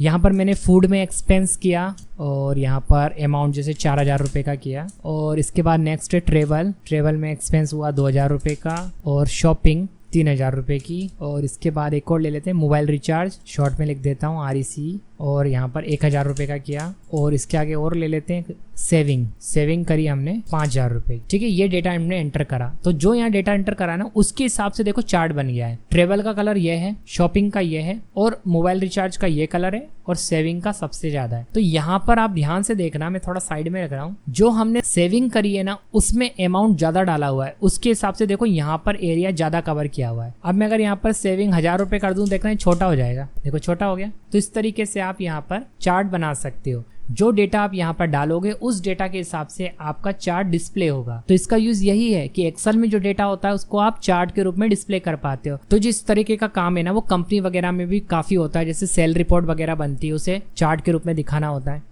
तो अगर आपको ये अच्छे से सीखना है तो ChatGPT पे जाकर बोलना कि मुझे कुछ चार्ट बनाने हैं, उसके लिए मुझे डेटा दो, तो वो डेटा दे देगा। उस डेटा को फिल करना और उसके हिसाब से ही चार्ट सेलेक्ट करना, आप बना लोगे। बहुत ईजी है। अगर मैं आपको एक एक चार्ट बनाकर दिखाऊंगा तो काफी टाइम लगेगा। अब आपको क्या करना है कि यहाँ पर जो एक्सेल खुला हुआ है इसे बंद करना है, फाइनल चार्ट यहाँ पर आ जाएगा। आपको वैल्यूज भी शो करनी चार्ट के अंदर, तो यहाँ पर देखो ये प्लस आ रहा है, इस पर क्लिक करना और डेटा लेवल्स पर क्लिक करना, तो वैल्यूज भी शो हो जाएंगे अंदर। ठीक है, तो कुल मिलाकर आपको चार्ट के अंदर काफी सारे चार्ट्स मिलेंगे। आप अपनी रिक्वायरमेंट के हिसाब से कोई भी चार्ट यहाँ से लेकर बना सकते हो। अब इसे डिलीट कर देते हैं। अगला ऑप्शन है यहाँ पर स्क्रीनशॉट। स्क्रीनशॉट ऑप्शन क्या करता है, अगर इंटरनेट पर कुछ आपने खोल रखा है उसका आपको स्क्रीनशॉट यहाँ पर लेकर आना है तो आप यहाँ से ला सकते हो, पर पहले वेब ब्राउजर पर यानी गूगल क्रोम या जो भी आप यूज करते हैं उस पर वो वेबसाइट वो डेटा दिखना चाहिए जिसे आपको यहाँ लेकर आना है, फिर आप स्क्रीनशॉट ले पाओगे। फिलहाल अगर मैं यहाँ पर स्क्रीनशॉट लेता हूँ तो अभी मेरा कंप्यूटर सेलेक्ट हो जाएगा। तो पहले मैं काम करता हूँ, ब्राउजर पे कुछ ओपन करता हूँ, फिर स्क्रीनशॉट आपको लेकर दिखाता हूँ। जैसे देखो अभी मैंने गूगल ओपन कर लिया है और गूगल पर अगर मैं कुछ सर्च करके कोई इमेज वगैरह अगर मैं पीछे खोल लेता हूँ तो उसका स्क्रीनशॉट कहाँ जाएगा, MS वर्ड में आ जाएगा। अभी फिलहाल गूगल ओपन है तो समझ लेना इसका भी आएगा और इस पर अगर जो भी खुला होगा इस वेब ब्राउजर पर उसका स्क्रीनशॉट ले लिया जाएगा। तो अब अगर मैं MS वर्ड में जाकर स्क्रीनशॉट पर क्लिक करता हूँ तो देखो यहाँ पर गूगल ओपन दिखा रहा है, इस पर क्लिक करते हैं, देखो एक ही बार में स्क्रीनशॉट आ गया। और अगर आपको किसी पर्टिकुलर एरिया का ही स्क्रीनशॉट लेना है तो उसका तरीका अलग है, ये तो पूरा ले लेगा। इसके लिए मैं वापस स्क्रीनशॉट में जाऊंगा और इस बार अगर मुझे किसी पर्टिकुलर एरिया का लेना है तो स्क्रीन क्लिपिंग पर क्लिक करूंगा तो देखो इस तरीके का आ जाएगा। पीछे जो भी खुला हुआ होगा उसको आप अपने हिसाब से सेलेक्ट कर सकते हो। तो मैं केवल देखो इतना सा सेलेक्ट कर रहा हूँ तो इतने से का ही स्क्रीनशॉट जाएगा, उसमें आ गया। तो इस तरीके से आप चाहो तो पूरा स्क्रीनशॉट ले सकते हो यहाँ से, या फिर यहाँ से आप अपने हिसाब से कटिंग करके भी ले सकते हो। अब जो अगला ऑप्शन है यहाँ पर वो है हमारे पास लिंक का। लिंक का यूज करते हुए आप क्या कर सकते हो, अपने डॉक्यूमेंट में किसी वेबसाइट को कनेक्ट कर सकते हो। मतलब आप एक लिंक क्रिएट करोगे और उस लिंक पर जब कोई क्लिक करेगा तो वो पर्टिकुलर उस वेबसाइट पर पहुंच जाएगा जिसका वो लिंक था। और ऐसा कब किया जाता है, मान लो आप कोई बुक बना रहे हो, उसके अंदर आपने किसी टॉपिक के बारे में लिखा हुआ है और आप चाहते हो कि उस टॉपिक के बारे में और जानकारी अगर कोई लेना चाहता है तो वो पर्टिकुलर उस वेबसाइट पे चला जाए जहां पर उसके बारे में बहुत सारा लिखा हुआ है। जैसे देखो मैं एक डेमो देता हूं आपको कि मान लो कि ये मैंने एक्सेल के बारे में लिखा हुआ है। एक रेंड फंक्शन से मैं थोड़ा सा टेक्स्ट लेकर आता हूँ। मान लो वैसे लिखा हुआ नहीं है एक्सेल के बारे में, मान लो ये अबाउट एक्सेल है। मैं टॉपिक भी डाल देता हूँ, इसको हेडिंग बना देता हूँ होम में जाके, ठीक है, ये एक्सेल के बारे में। अब मैं चाहूँ तो यहाँ पर एक लिंक दे सकता हूँ और लिख सकता हूँ कि अगर आप एक्सेल के बारे में और जानना चाहते हैं तो इस लिंक पर क्लिक करें, ठीक है। तो यहाँ पर जो लिंक क्रिएट किया जाएगा ना, उस लिंक पर अगर कोई क्लिक करेगा तो वो एक्सेल के उस पेज पे पहुंच जाएगा जहां पर एक्सेल के बारे में और लिखा हुआ है। अभी एग्जांपल के लिए मैं काम कर रहा हूँ कि मेरी एक वेबसाइट एक्सेल के कोर्स की, उसे यहाँ पर लिंक करके दिखाता हूँ। तो लिंक में जाते हैं, इंसर्ट लिंक पर क्लिक करते हैं और यहाँ लिखा हुआ है एड्रेस। तो यहाँ पर पहले मुझे उस वेबसाइट का डोमेन नेम यानी लिंक कॉपी करके लाना पड़ेगा और यहाँ पर पेस्ट करना पड़ेगा। तो यहाँ पर देखिए मेरी एक वेबसाइट एक्सेल की, इस पे एक्सेल का कोर्स है। और अगर आप भी एक्सेल को डिटेल में सीखना चाहते हैं, कंप्लीट सीखना चाहते हैं, तो एक्सेल का मेरा एक कोर्स है जस्ट 199 का, आप चाहे तो इसे बाय कर सकते हैं। बट फिलहाल मैं इस लिंक को कॉपी करता हूँ ऊपर से। यहाँ से कोई भी वेबसाइट का लिंक आपको यहीं दिखाई देगा, आपको यहाँ से कॉपी कर लेना है और यहाँ लाके पेस्ट कर देना है। राइट क्लिक करके मैंने पेस्ट कर दिया, या आप कंट्रोल V से भी पेस्ट कर सकते हैं और ओके कर देता हूँ। तो now you can C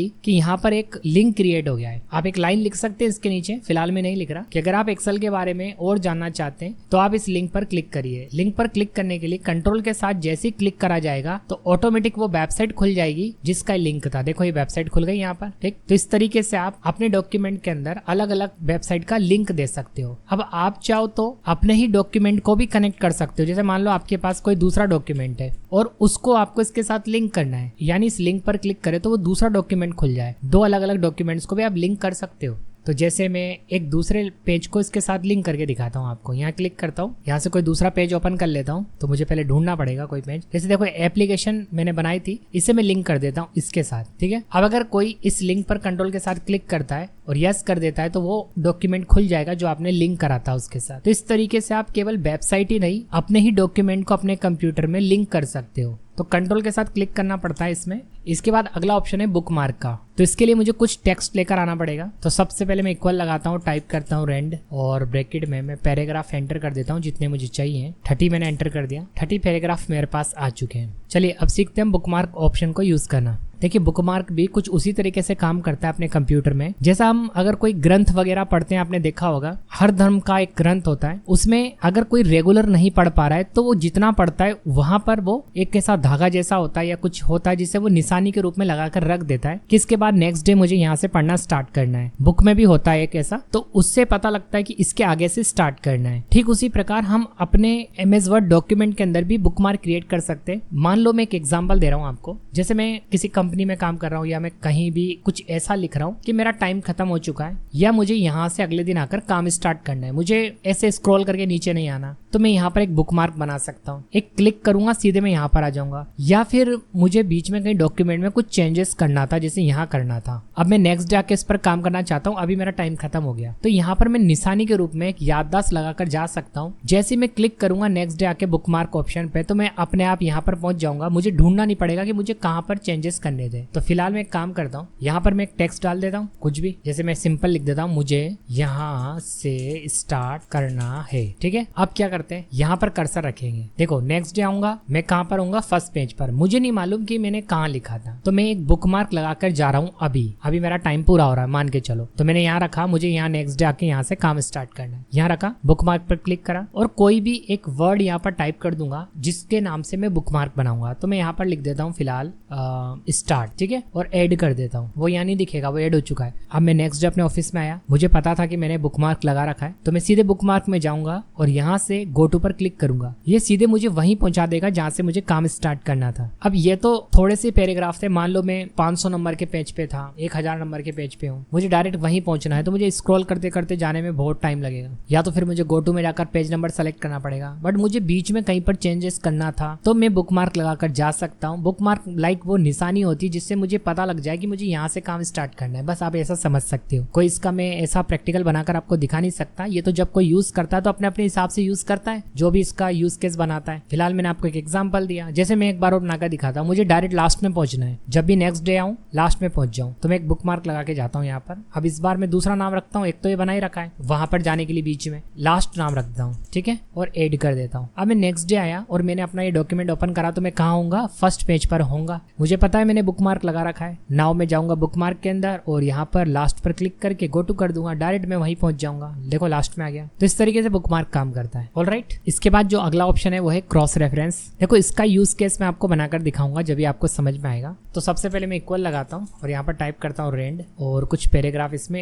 enter कर लेता हूँ। ठीक है, मान के चलो कि मैं कोई बुक राइटिंग कर रहा हूँ, यानी बुक लिख रहा हूँ, और उसमें शुरुआत में कुछ मेन टॉपिक है, जैसे मैं हम पहले बनाते हैं पूरा, फिर समझाऊंगा मैं आपको और अच्छे से समझ में आएगा। तो यहाँ पर एंटर करके मैं कुछ टॉपिक के नाम डाल देता हूँ। जैसे मान लो पहले पेज पर जो टॉपिक है ये अबाउट सॉफ्टवेयर लिखा हुआ है। इसके बाद नेक्स्ट पेज पे जाता हूँ, मान लो ये कोई टॉपिक है, ये अबाउट नेटवर्किंग लिखा हुआ है। कंप्यूटर से रिलेटेड मैं बना रहा हूँ तो इसलिए मैं कुछ वर्ड ऐसे यूज कर रहा हूँ जो याद रह जाए। इसके बाद नेक्स्ट पेज पे जाता हूँ और यहाँ पर मान के चलो ये अबाउट MS वर्ड लिखा हुआ है। ऑलराइट, अब देखो मैं इसे हेडिंग भी बना देता हूँ। सेलेक्ट करता हूँ और होम में जाता हूँ और यहाँ से हेडिंग बना देता हूँ। हेडिंग बनाने से ही समझ में आएगा उसको। अभी जो मैं आगे क्रॉस रेफरेंस यूज करूंगा ना, वो हेडिंग को ही पहचान पाएगा, इसलिए हेडिंग बनाना जरूरी है। नाउ अबाउट नेटवर्किंग को भी हेडिंग बना देते हैं। एंड जो हमारा फर्स्ट टॉपिक था वो था अबाउट सॉफ्टवेयर, इसको भी हम हेडिंग बना देते हैं। अब कंसेप्ट समझो, मान के चलो कि मैं कोई बुक लिख रहा हूँ, यहाँ पर अबाउट सॉफ्टवेयर लिखा हुआ है, यहाँ पर अबाउट नेटवर्किंग लिखा हुआ है, यहाँ पर अबाउट MS वर्ड लिखा हुआ है। अब मैं लास्ट पेज पर आ गया या कहीं भी बीच में, मैं यहाँ पर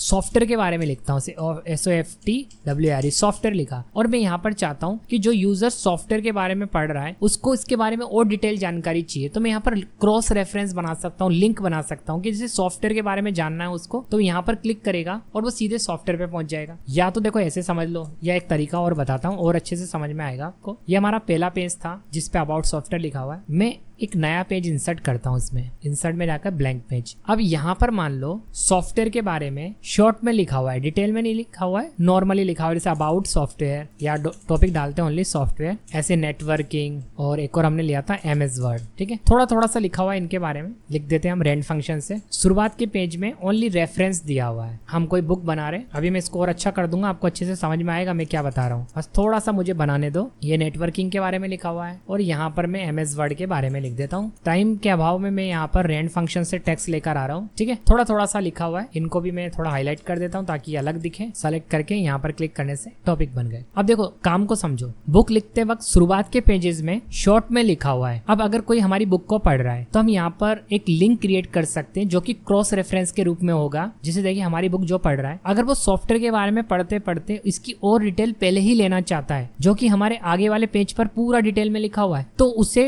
डायरेक्ट यहाँ पर कोई ऐसा लिंक मिले जिस पर वो क्लिक करे तो डायरेक्ट वो सॉफ्टवेयर वाले पेज पर पहुंच जाए। मतलब हम यहाँ से एक क्रॉस रेफरेंस क्रिएट करना चाह रहे हैं यहाँ के लिए, यहाँ क्लिक करते ही बंदा कहाँ पहुंच जाए, यहाँ पर पहुंच जाए। ऐसे अगर कोई नेटवर्किंग के इस टॉपिक पर कहीं भी हम लिंक क्रिएट करेंगे अभी क्रॉस रेफरेंस से, उस पर क्लिक करें तो डायरेक्ट नेटवर्किंग वाले पेज पे पहुंच जाए। तो कुल मिलाकर क्रॉस रेफरेंस क्या करता है, हम आपस में एक दूसरे टॉपिक को लिंक कर सकते हैं। तो अभी केस समझ में आया, शॉर्ट में लिखा हुआ है। अगर कोई पहले से इच्छा रखता है कि नहीं यार सॉफ्टवेयर के बारे में और अच्छे से जानते हैं, तो वो हमारी बुक में डायरेक्ट वहां पहुंच सकता है जहां पर सॉफ्टवेयर के बारे में लिखा हुआ है। अभी की केस में जब मैंने क्रॉस रेफरेंस क्रिएट नहीं करा तो उसे स्क्रॉल कर करके जाना पड़ेगा। ये तो देखो बीच में ही डायरेक्ट अबाउट सॉफ्टवेयर आ गया। मान लो इसके बीच में और भी शॉर्ट टॉपिक होते तो टाइम लगता। तो अब मैं क्रॉस रेफरेंस बनाकर दिखाता हूँ। पहले मैंने तैयारी करी, तो क्रॉस रेफरेंस पर क्लिक करते हैं। क्रॉस रेफरेंस हम बुक मार्क से भी बना सकते हैं। फिलहाल हम यहाँ पर यूज करेंगे हेडिंग्स, क्योंकि हमने हेडिंग्स बनाई है। सारी हेडिंग्स आ जाएंगी यहाँ पर। अब मैं पहले सॉफ्टवेयर के लिए बना रहा हूँ। ऑलराइट, यहाँ पर सॉफ्टवेयर के लिए बना रहा हूँ और यहाँ पर यहाँ से मैं पेज नंबर सेलेक्ट कर लूंगा। तो ये टॉपिक जिस भी पेज नंबर पर होगा ना, उसका पेज नंबर यहाँ पर आ जाएगा। इंसर्ट करते हैं, देखो आ गया। अब ऐसे ही मैं यहाँ पर भी क्लिक करता हूँ और नेटवर्किंग वाले के लिए लिख देता हूँ, इंसर्ट कर लेता हूँ। अब यहाँ पर क्लिक करता हूँ और MS वर्ड का भी इंसर्ट कर लेता हूँ। हो गया। अब देखो बेनिफिट समझो। इसके आगे मैं लिख सकता हूँ कि इस पेज नंबर पर क्लिक करके आप डायरेक्ट सॉफ्टवेयर के बारे में और जान सकते हैं। If you want to know more about software click on page number, ऐसे मैं लिख सकता हूँ यहाँ पर। ठीक है, तो जैसे ही कोई कंट्रोल के साथ इस पर क्लिक करेगा तो सीधे वो कहाँ पहुंच जाएगा, उस नंबर के पेज पर पहुंच जाएगा जहां पर अबाउट सॉफ्टवेयर यानी सॉफ्टवेयर के बारे में डिटेल में लिखा हुआ है। अब ऐसे अगर कोई नेटवर्किंग वाले पेज पे जाना चाहता है तो देखो यहाँ भी बताया जा रहा है कि कंट्रोल के साथ क्लिक करो, डायरेक्ट वहीं पहुंच जाओगे। पहुंच गए। तो इस तरीके से हम एक पेज को दूसरे पेज के साथ इंटरकनेक्ट कर सकते हैं क्रॉस रेफरेंस की हेल्प से। अब इसका वैसे तो देखो बहुत सारा यूज केस बन सकता है। अगर मैं आपको डिटेल में और भी सारे एग्जाम्पल बनाकर दिखाऊं तो काफी टाइम लगेगा। ये एक बहुत ईजी एग्जाम्पल मैंने आपको बनाकर दिखाया है कि शॉर्ट टॉपिक आपने शुरू में लिख रखे हैं, आप लॉन्ग टॉपिक पर जंप करवाना चाहते हैं डायरेक्ट, तो क्रॉस रेफरेंस से करा सकते हैं। अब यूज केस तो बहुत सारे बन सकते हैं इसके, तो आप ऐसा कुछ करके देख लेना, आपका काम हो जाएगा। इसके बाद देखिए अगला ऑप्शन है यहाँ पर कमेंट का। कमेंट की हेल्प से आप किसी भी वर्ड के लिए, किसी भी टॉपिक के लिए अलग से एक बॉक्स खुलेगा, उसके बारे में लिख सकते हैं। अब इसका कई तरीके से यूज किया जा सकता है, कोई फिक्स नहीं, जो मैं बता रहा हूँ यही होगा। अपने अपने हिसाब से इसका यूज करते हैं। जैसे देखो मान के चलो मैं किसी कंपनी में काम कर रहा हूँ और कुछ नोट्स वगैरह बना रहा हूँ उस कंपनी के लिए, कोई डॉक्यूमेंट तैयार कर रहा हूँ। अब अगर मुझे लगता है कि यहाँ पर मुझे कुछ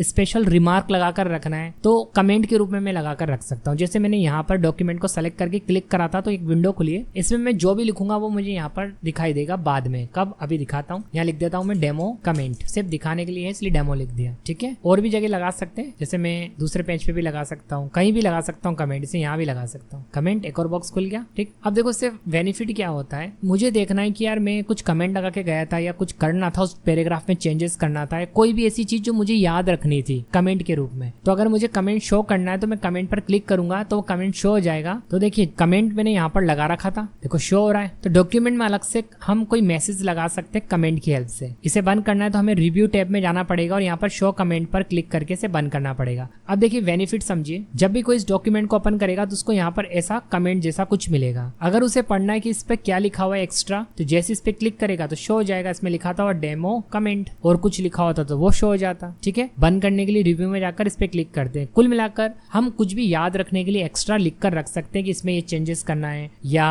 कुछ भी ऐसा काम जो हमें बताना है। मान लो हमने कोई इसके अंदर लिस्ट बना रखी है, स्टूडेंट के नाम है, टेबल के जरिए कर रखा है वो काम, और एक तरफ हमने फीस लिखा हुआ है, जिन जिन बच्चों की फीस बाकी है उनके सामने हम कमेंट लगाकर लिख सकते हैं कि ये इतनी तारीख को देगा। ठीक है, तो जैसे हम शो कमेंट पर क्लिक करेंगे तो सारे कमेंट शो हो जाएंगे कि अच्छा ये बच्चा इतनी तारीख को देगा, ये बच्चा इतनी तारीख को देगा। तो ये एक एग्जाम्पल और मैंने आपको बता दिया। अब ये फिक्स नहीं है इसलिए इसका यूज सब अपने अपने हिसाब से करते हैं। इसके बाद यहाँ पर अगला ऑप्शन आता है, वो होता है हेडर एंड फूटर। देखो हेडर मतलब होता है पेज के टॉप पर, यानी यहाँ पर हर पेज के टॉप पर इस जगह पर। फूटर मतलब होता है पेज के लास्ट में इस जगह पर नीचे, सभी पेज के नीचे। अब अगर आपको पेज के हेडर में कुछ लगाना है जैसे कि पेज नंबर, अपनी बुक का नाम, टाइटल। अब मान लो आपने 500 पेज टाइप कर लिए, हर पेज के ऊपर आपको बोला जाए कि एक टाइटल लिखो, तो आप अगर लिखोगे ना ऐसे तो बहुत टाइम लगेगा, आपको 500 पेज पर जाकर लिखना पड़ेगा या फिर कॉपी पेस्ट करना पड़ेगा। लेकिन हम चाहें तो इस ऑप्शन की हेल्प से इस काम को एक ही बार में कर सकते हैं। जितने भी पेज होंगे सब पे हेडर में टाइटल आ जाएगा या पेज नंबर आ जाएंगे, हमें खुद से जाकर हर पेज पर टाइप करने की जरूरत नहीं पड़ेगी। ऐसे सेम फूटर, अगर पेज के नीचे अगर हमसे कुछ लिखने के लिए बोला जाए या पेज नंबर लाने के लिए बोला जाए तो हमें बार बार हर पेज पर जाकर लिखने की जरूरत नहीं है, हम एक क्लिक में इस काम को कर सकते हैं फूटर कर्सर से। तो पहले हेडर देखते हैं, क्लिक करते हैं, आपको काफी सारी स्टाइल मिलेगी, जो अच्छी लगे वो आप यहाँ से चूज कर सकते हो। जैसे देखो मैं ये चूज करता हूँ। अब आ रहा है डॉक्यूमेंट टाइटल, यहाँ पर हम टाइप कर दें। जैसे मान लो हम MS वर्ड की बुक बना रहे हैं और हम टाइटल डालना भूल गए थे, तो एक ही बार में सब पे आ जाएगा। पहले मैंने MS वर्ड लिख दिया, साइज वगैरह में बढ़ा सकता हूँ, पेज नंबर ला सकता हूँ, ये सब काम कर सकता हूँ। हेडर एंड फुटर वाली जो बार है वो एक्टिव हो जाती है। पेज नंबर भी लगा सकते हैं हम चाहे तो, वो बाद में लगा के दिखाता हूँ। फिलहाल इसे क्लोज करता हूँ। तो देखना ये जो टाइटल है ना सभी पेज के टॉप पर आ गया है, हेडर में आ गया यानी। ठीक, इससे भले 1000 पेज भी होते ना तो उस पर भी एक ही बार में आ जाता, हमें सब पेज पर जाकर लाने की जरूरत नहीं पड़ती। अब अगर मैं यहाँ से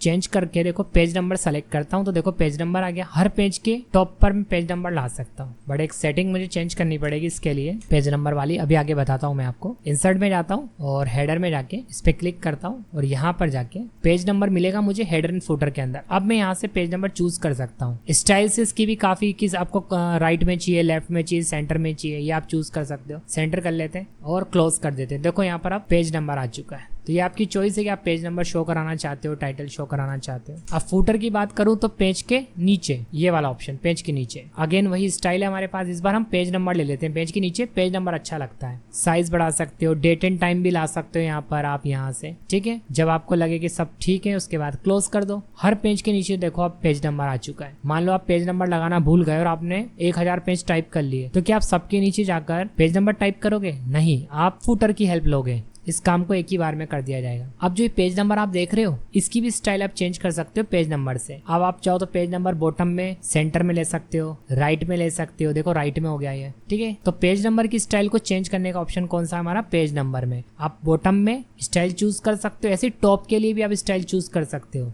तो यहाँ पर पेज नंबर के अंदर आपको पेज के नंबर लाने के लिए और उसकी स्टाइल को लाने के लिए ऑप्शन दिए गए हैं। चलिए अब अगला ऑप्शन सीखते हैं। सबसे पहले इसे डिलीट कर देता हूँ मैं, Ctrl+A से सेलेक्ट करता हूँ और डिलीट बटन दबाता हूँ और यहाँ से ये हेडर फुटर भी हटा देता हूँ। बंद करने के लिए हम यहाँ पर जाते हैं हेडर के अंदर और यहाँ से रिमूव हेडर पर क्लिक करते हैं। ऐसे अगर हमें फुटर हटाना है तो फुटर में जाते हैं और यहाँ पर रिमूव फुटर पर क्लिक करते हैं। अब यहाँ पर जो अगला ऑप्शन है वो है टेक्स्ट बॉक्स। इस पर क्लिक करते हैं तो यहाँ पर हमें टेक्स्ट लेने के लिए अलग अलग बॉक्स मिलते हैं। इसका बेनिफिट क्या होता है वो समझिए। जैसे देखो अगर मैं यहाँ पर क्लिक करके कुछ टाइप करूँ, अपने चैनल का नाम टाइप करता हूँ। अब मैं अगर इस माइक्रो सॉल्यूशन को उठाकर यहाँ से यहाँ लाना चाहता हूँ तो मैं ला नहीं पाऊंगा, ये एक ही जगह पर रहेगा फिक्स, क्योंकि हमने कर्सर से टाइप करा है। तो कई बार हमें टेक्स्ट को एक जगह से दूसरी जगह पर लगाना होता है, उस केस में हम यहाँ से इस काम को नहीं करते। जैसे मैं आपको बताता हूँ, एक और एग्जांपल देता हूँ। इंसर्ट में जाकर मैं एक शेप बनाता हूँ, कोई भी बॉक्स, ये बॉक्स बनाया। मैं यहाँ पर इसके बीच में माइक्रो सॉल्यूशन लिखना चाहता हूँ। यहाँ पर अगर मैं इस कर्सर से लिखूंगा तो मैं इसको यहाँ पर उठा के नहीं ला पाऊंगा। देखो कैसे उठाऊं इसको, कुछ ऑप्शन ही नहीं है यहाँ पर लाना हो तो उस केस में मुझे इससे नहीं लिखना है जो कि यहाँ कर्सर आ रहा है। ये कब लिखना है? जब हम कोई डॉक्यूमेंट बना रहे हैं।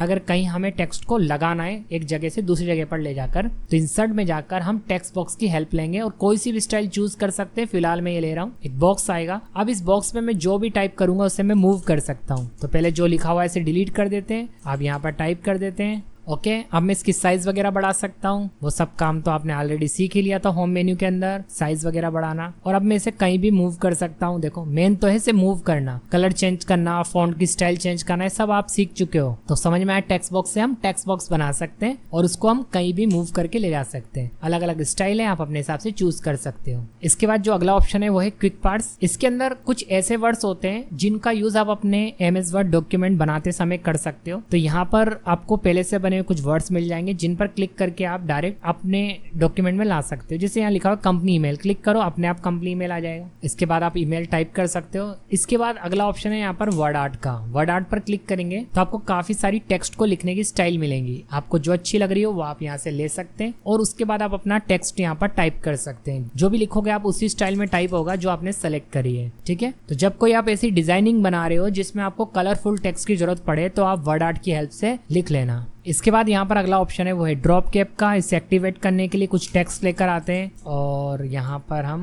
40 पैराग्राफ लेकर आ चुके हैं। अब देखो इसको जैसे ही मैं सेलेक्ट करूंगा पैराग्राफ को तो वो ड्रॉप कैप वाला ऑप्शन जो है ना वो हाईलाइट हो गया, पहले हाईलाइट नहीं था। इसका यूज करके आप जैसे न्यूज़पेपर में होती है ना स्टाइल, वैसा बना सकते हो। जैसे मैंने इसको सेलेक्ट करा तो जो वीडियो का वी था ना वो थोड़ा बड़ा हो गया। अगर आपको ऐसी कोई स्टाइल बनानी है, 2 स्टाइल दी गई है, तो आप यहाँ से चूज कर सकते हो। तो ये आपके ऊपर निर्भर करता है। अगर आपको ऐसा डॉक्यूमेंट बना रहे हो तो आप ऐसे ऐसा कुछ कर सकते हो। इसके बाद जो अगला ऑप्शन है वो है सिग्नेचर लाइन। इसका यूज करके आप किसी भी डॉक्यूमेंट के नीचे एक सिग्नेचर ला सकते हो और ये बता सकते हो कि इस डॉक्यूमेंट की एंडिंग हो चुकी है। जैसे देखो डेमो दिखाने के लिए मैं थोड़ा टेक्स्ट एंटर कर लेता हूँ। अब मान लो कि ये कोई डॉक्यूमेंट होता, इसके नीचे मुझे ये बताना है कि एंडिंग हो चुकी है, तो हम एक सिग्नेचर लाइन ला सकते हैं। क्लिक करेंगे, एक विंडो खुलेगी। अगर आप किसी कंपनी में किसी पोस्ट पर हो तो अपनी डिटेल यहाँ पर भर सकते हो और एक सिग्नेचर लाइन ला सकते हो। एग्जाम्पल में आप यहाँ पर अपना नाम डाल सकते हो। इसके बाद आप मैनेजर हो, आपकी जो भी डेजिग्नेशन है वो आप यहाँ पर एंटर कर सकते हो और यहाँ पर आप अपना ईमेल एड्रेस चाहो तो डाल सकते हो। ठीक है, उसके बाद आप जैसे ही ओके पर क्लिक करोगे तो एक ऐसा क्रॉस लग जाएगा, एक लाइन आएगी, आपका नाम और आपका डेजिग्नेशन आ जाएगा। इसके बाद